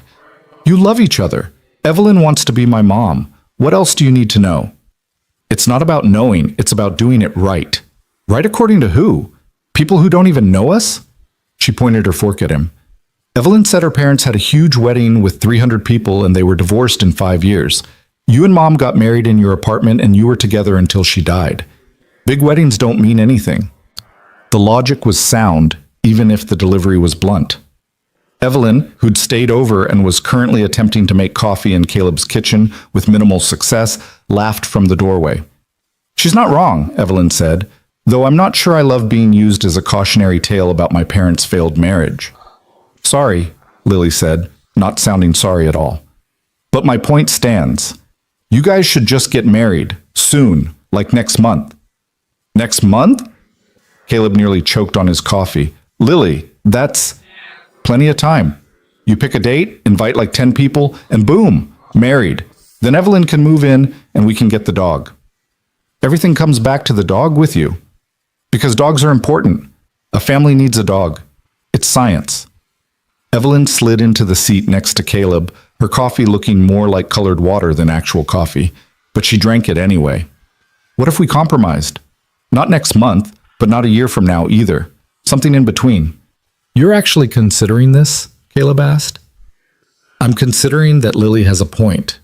We're not 20-year-olds who need time to figure out if we're compatible. We're adults with a child and jobs and a pretty clear sense of what we want. Why wait? Because there's planning. Your family, my family, coordinating schedules. My family is my sister, who lives in Seattle and will come whenever we tell her to. Your family is your mother-in-law, who lives 20 minutes away and has already told you she approves. Who else matters? Caleb looked between his fiancée and his daughter, both watching him with identical expressions of determination, and felt the ground shift beneath him in the best possible way. Are you seriously suggesting we plan a wedding in 2 months? I'm suggesting we stop overthinking it, Evelyn said. Pick a date, keep it small. Invite the people who actually matter, get married, start our actual life instead of planning for it. See? Lily pointed at Evelyn triumphantly. She gets it. This is why I wanted her to be my mom. I haven't agreed to anything yet, Caleb protested weakly. But you're going to, Lily said with certainty, because you know we're right. The terrible thing was, they were right. Caleb had been operating under the assumption that weddings required elaborate planning and lengthy engagements because that's what people did. But people also didn't meet their future spouse by stopping in a rainstorm or propose in hardware stores or fall in love with the judge who'd presided over their trial. Nothing about their relationship had been traditional. Why should their wedding be?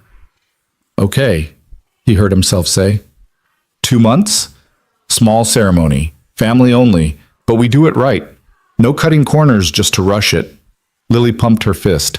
Yes, I'm telling everyone at school we're getting a new mom. You already told everyone at school, Evelyn reminded her. Now I get to tell them we have a date. That's different. After Lily left for school and Evelyn headed to court, Caleb sat alone in his kitchen with the reality of what they'd just decided. 2 months to plan a wedding. 2 months until Evelyn Cross became Evelyn Mercer. Or maybe she'd keep Cross professionally. They hadn't discussed that yet.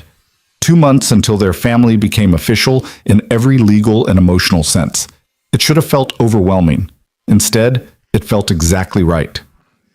His phone buzzed with a text from Evelyn. Did we really just agree to get married in 8 weeks? I think we did. Are you freaking out? Surprisingly, no. You? No. Actually excited. Is that weird? Given that our entire relationship has been weird, I think it's perfectly on brand. Fair point. Lunch today? We should probably start actually planning this thing. Meet you at the Italian place at noon? It's a date. Also, I love you. Also, Lily's right about the dog. Don't encourage her. Too late. Already looking at golden retriever rescues. Caleb laughed and set the phone down, feeling lighter than he had in years. Maybe decades. The weight of the trial, of Sarah's death, of single parenthood and financial stress, and every other burden he'd carried for so long was finally, genuinely lifting. He wasn't naive enough to think life would suddenly be perfect. There would still be hard days, still be moments of doubt or difficulty or the normal friction of people learning to live together. But for the first time since Sarah died, Caleb could imagine a future that wasn't just survival. He could imagine joy. At lunch, Evelyn arrived with a small notebook and the focused determination of someone approaching wedding planning like a legal case. I made a list, she announced, sliding into the booth. Requirements, timeline, potential obstacles. You made a case file for our wedding? I made an organizational framework. There's a difference. Is there, though? She stuck her tongue out at him, a gesture so unlike Judge Cross and so perfectly Evelyn that Caleb fell a little more in love right there over mediocre breadsticks. They spent the next hour hammering out details. The date, a Saturday in early December, 8 weeks away, right before the holidays made everything impossible. The location, debated extensively before Evelyn suggested something that made perfect sense and no sense simultaneously. The courthouse, she said. My courthouse. After hours.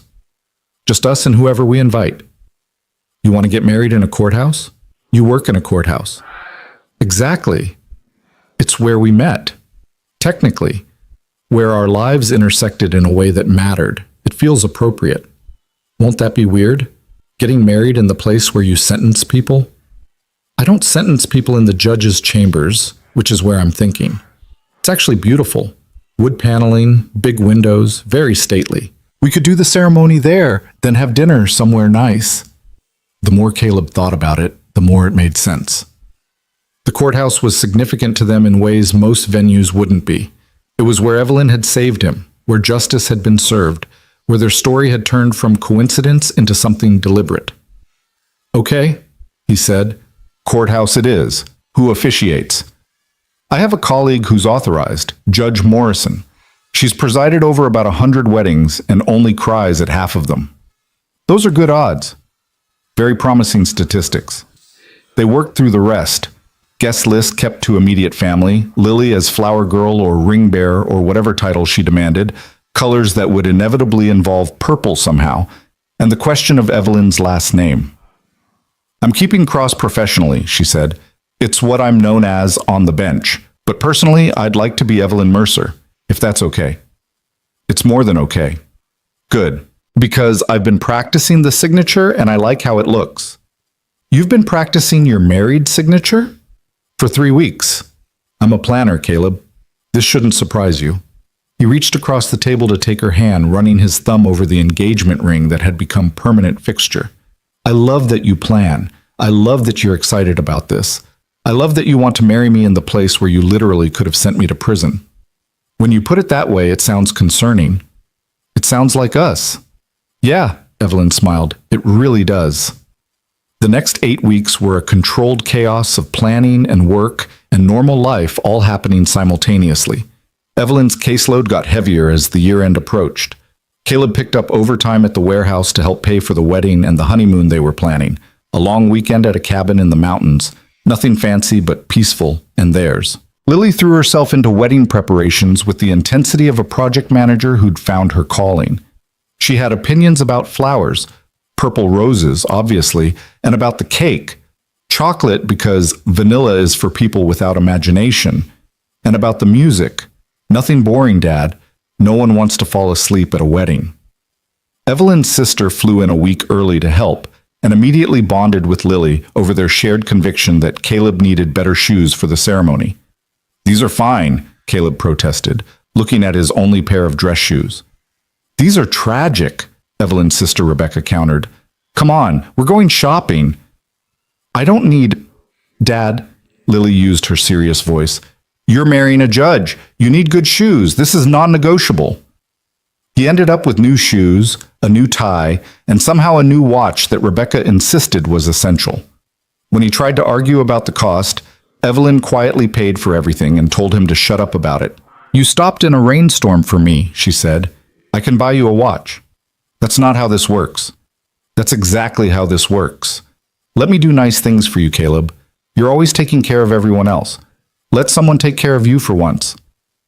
It was harder than it should have been, accepting help, accepting that he deserved nice things and people who wanted to give them to him.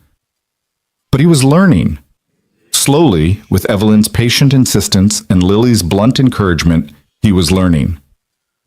The dog situation resolved itself 3 weeks before the wedding when Lily came home from school with an announcement. Mrs. Patterson's dog had puppies, golden retrievers. She's giving them away in 2 weeks. I already called dibs on the one with the white paw. You called dibs? I told her my parents were getting married and we needed a family dog, and she said that was very responsible planning. So technically, it's your fault for raising me to be responsible. Caleb looked at Evelyn, who was trying very hard not to laugh. Did you know about this? I may have suggested to Lily that Mrs. Patterson's dog was pregnant, in a completely innocent informational way. You're conspiring with my daughter against me. I prefer to think of it as collaborative parenting. They got the dog, a golden retriever puppy that Lily immediately named Thunder because he's loud and powerful and has a white lightning bolt on his paw. The puppy was chaos incarnate, chewing everything and having accidents on the carpet and generally making life more complicated. He was also perfect.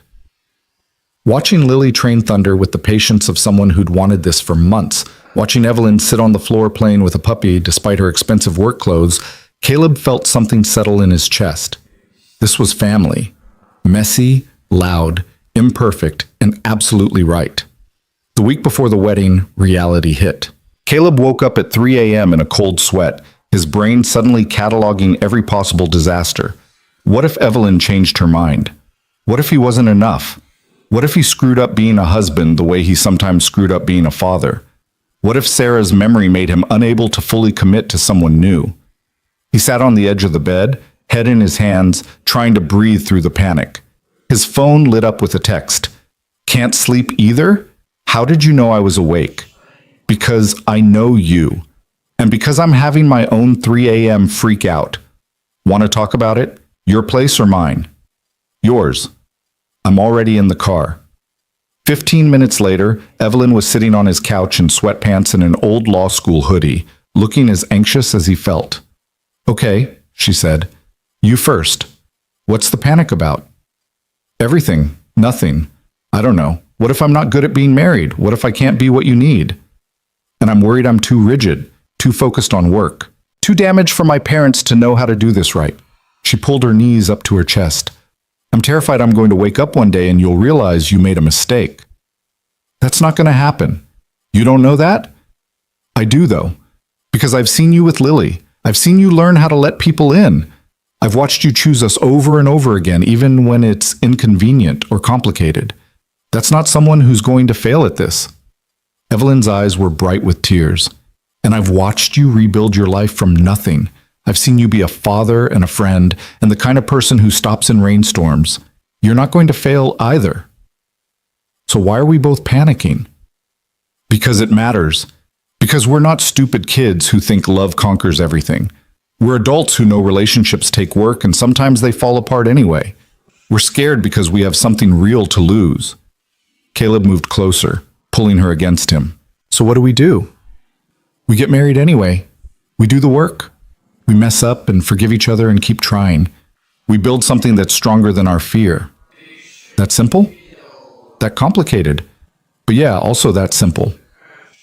They stayed on the couch until dawn, talking through fears and hopes and all the messy reality of two people choosing to build a life together. By the time the sun came up, the panic had settled into something more manageable. Not gone, but acknowledged and accepted. 1 week, Evelyn said as she left for work. 1 week and you're stuck with me forever. Can't wait. Me neither, even though I'm still terrified. Me too, but I'd rather be terrified with you than safe without you. You said that before, the night you told me you loved me. It's still true. It's always going to be true. The wedding day arrived with perfect winter clarity, cold but sunny, the kind of December day that felt like the universe giving its blessing. Caleb spent the morning with Lily, both of them getting ready while thunder chewed on everything within reach and generally made chaos. How do you feel?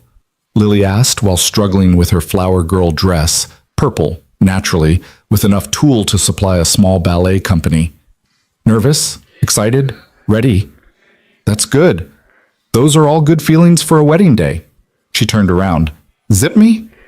He zipped up the dress, looking at his daughter in the mirror. She was growing up so fast. In a few years, she'd be a teenager, then eventually an adult with her own life. But for now, she was 7 and wearing a purple dress and about to be part of something that would change all their lives. I'm proud of you, he said quietly. For what? For being brave. For letting Evelyn in. For being the kind of kid who demands dogs and purple hammers and makes everything better just by being yourself. Lily turned and hugged him hard. I'm proud of you too, Dad, for stopping in the rain, for finding Evelyn, for being happy again. At the courthouse, transformed after hours into something almost magical with flowers and candles, and Lily's insistence on purple decorations, their small gathering of family waited. Evelyn's sister, Caleb's mother-in-law, Judge Morrison, who would officiate, and a handful of close friends who'd earned their place in this moment. Caleb stood at the front of Judge Cross's chambers, soon to be Evelyn's chambers officially, again after she'd temporarily recused herself from any association with the room for the ceremony, with his hands shaking and his heart trying to escape through his ribs. Then Evelyn appeared in the doorway. She wore a simple ivory dress, nothing elaborate, just clean lines and elegant simplicity. With her hair loose around her shoulders, she carried a small bouquet of purple roses. She looked nothing like the stern judge who'd presided over his trial, and everything like the woman who'd shivered in a rainstorm and trusted a stranger to help her. She looked like his future. Lily walked ahead, scattering flower petals with the serious concentration of someone entrusted with an important mission. When she reached Caleb, she whispered loudly, "Don't mess this up, Dad." "I'll do my best." Then Evelyn was standing next to him, and Judge Morrison was beginning the ceremony with words about love and commitment and the courage it takes to choose partnership. "Marriage is an act of faith," Morrison said. A promise made before witnesses that you will choose each other day after day, even when it's difficult. Caleb and Evelyn have asked to write their own vows, so Caleb, whenever you're ready. Caleb turned to face Evelyn fully, taking her hands. He'd written vows, rehearsed them, revised them, practiced until he could recite them perfectly. But standing there looking at her, he abandoned the script. Evelyn, I stopped in a rainstorm because it was the right thing to do. I had no agenda, no expectation of reward. I just wanted to help someone who needed it. I had no idea that decision would lead here, that you would become the person I can't imagine living without. You saved my life in that courtroom. You gave me back my daughter, my future, everything that mattered. But more than that, you gave me yourself, your strength, your intelligence, your terrible coffee, and your surprising softness. You chose us, me and Lily, and now Thunder, when you could have stayed safe in your organized, controlled life. I promise to be worth that choice. I promise to love you through hard days and good ones. I promise to let you take care of me sometimes, even though it's hard. I promise to build a life with you that honors both our past and our future. I promise to always stop in the rainstorm. Evelyn was crying, not even trying to hide it. Her hands trembled in his. Caleb, when my car broke down that night, I was convinced it was the worst possible timing. I was cold and frustrated and vulnerable, and then you appeared. And you were kind. Not performatively kind, but genuinely, quietly kind in a way I hadn't experienced in years. You refused payment. You asked for nothing. You just helped and drove away. And when I walked into that courtroom and saw you sitting there, I had to make the hardest choice of my career, acknowledge our connection and risk the case, or stay silent and ensure justice was served.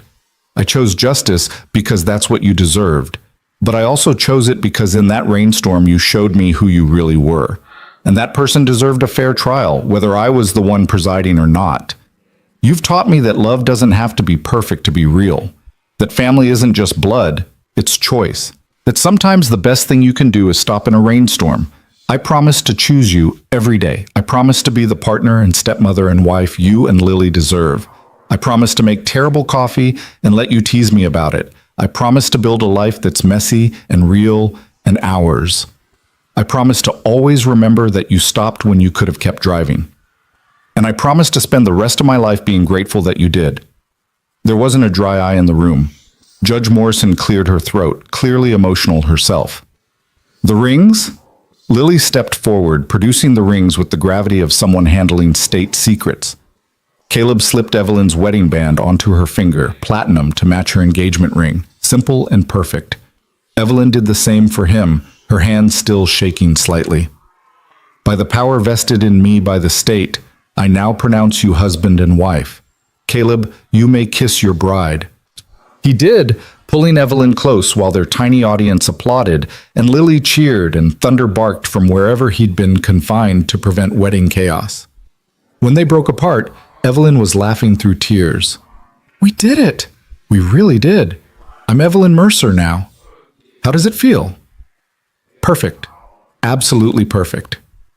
The dinner afterward was small and warm, the Italian restaurant they'd eaten at on their first date. A private room with too much wine and too much laughter and toasts that made everyone cry. Caleb's mother-in-law gave a speech about how Sarah would have loved Evelyn and how proud she was of the family they were building. Rebecca told embarrassing stories about Evelyn's teenage years that made Lily laugh so hard she nearly fell off her chair. And Lily, when given a chance to speak, stood up with her juice glass raised and said, I'm really glad Dad stopped in the rain, because now we have Evelyn and Thunder and we're a real family. Also, being a flower girl is really fun, and I think I want to do it professionally when I grow up. Late that night, after the dinner and the goodbyes and the drive back to what was now their shared house, they decided to stay in Caleb's place since it had more room for a growing family and an energetic puppy. Caleb found Evelyn in Lily's room. She was sitting on the edge of the bed, watching their daughter sleep with an expression of such tenderness it made Caleb's chest ache. Hey, he whispered from the doorway. You okay? More than okay, I can't believe this is my life now, that I get to be her mom, your wife, part of this family. Believe it, you're stuck with us. Good. She stood, moving quietly to avoid waking Lily. Come on, husband. We have a very early flight tomorrow and we should probably sleep. The honeymoon was exactly what they needed. 3 days in a mountain cabin with no cell service and no responsibilities beyond each other. They hiked and cooked together and sat by the fire talking about everything and nothing. They made love like people who had all the time in the world and woke up tangled together with sunlight streaming through the windows. On the last morning, lying in bed while Evelyn traced patterns on his chest, Caleb said something he'd been thinking for weeks. I don't think I ever properly thanked Sarah. For what? For teaching me how to love like this, how to be a partner, how to stop in rainstorms and help strangers and believe that kindness matters. She made me who I am, and who I am is someone who got to meet you. Evelyn was quiet for a moment. I like to think she knows that wherever she is, she's glad you're happy. I think so too. And I think she'd like that Lily has a mom again, not a replacement, but someone who loves her fiercely. I do love her, so much it scares me sometimes. That's how you know it's real. They drove back to reality, to work and school, and Thunder's ongoing campaign to destroy every shoe in the house. But it felt different now. Official. Permanent. Real in ways it hadn't been before the ceremony and the vows and the legal documentation that made them a family in every sense. Lily had stayed with her grandmother during the honeymoon and had approximately 8 million things to tell them when they picked her up. Thunder learned to sit, kind of, and I made a new friend at school whose name is Jessica, and she has a hamster, and Grandma let me stay up late watching movies, and I missed you both so much even though it was only 3 days. In the car ride home, Lily sitting between them chattering away while Thunder dozed in the back, Caleb caught Evelyn's eye and saw his own contentment reflected there. This was it. This was everything he'd thought he'd lost when Sarah died. Not a replacement, but a new chapter. A different kind of happiness, built on foundations of kindness and choice, and two people deciding to stop in rainstorms, literal and metaphorical, for each other. 6 months later, on an ordinary Tuesday that felt extraordinary simply because it was theirs, Caleb came home from work to find Evelyn and Lily in the backyard with Thunder, who'd grown from a chaotic puppy into a slightly less chaotic adolescent dog. We have news, Lily announced the moment she saw him. Good news or bad news? The best news. Tell him, Evelyn. Evelyn stood brushing grass off her jeans with a smile that made Caleb's heart skip. I've been asked to speak at a judicial conference about integrity in the courtroom and the importance of demanding proper evidence verification. They want me to talk about your case, anonymously, of course, but about how demanding the truth saved an innocent man. That's incredible. It gets better, Lily interjected. Tell him the other thing. We're going to be featured in the State Bar Journal, an article about how one judge's insistence on proper procedure prevented a miscarriage of justice. Again, anonymous, but it means the system worked, that what we went through might help prevent it from happening to someone else. Caleb pulled her into a hug, overwhelmed by the full circle nature of it all. The trial that could have destroyed him was now a case study in doing things right. The woman who'd saved him was being recognized for her integrity. The nightmare had become a teaching moment. I'm so proud of you, he said into her hair. I'm proud of us. All of us. She pulled back to look at him. We took something terrible and made it matter. That's not nothing. That night, after Lily was asleep and Thunder was sprawled across the living room floor in the boneless way only dogs could achieve, Caleb and Evelyn sat on the porch with glasses of wine. Do you ever think about that night? Evelyn asked. The rainstorm? All the time. Do you ever wonder what would have happened if you'd kept driving? Sometimes, but then I remember I didn't. I stopped. And everything that came after, every good thing, every hard thing, every moment that brought us here happened because I made that choice.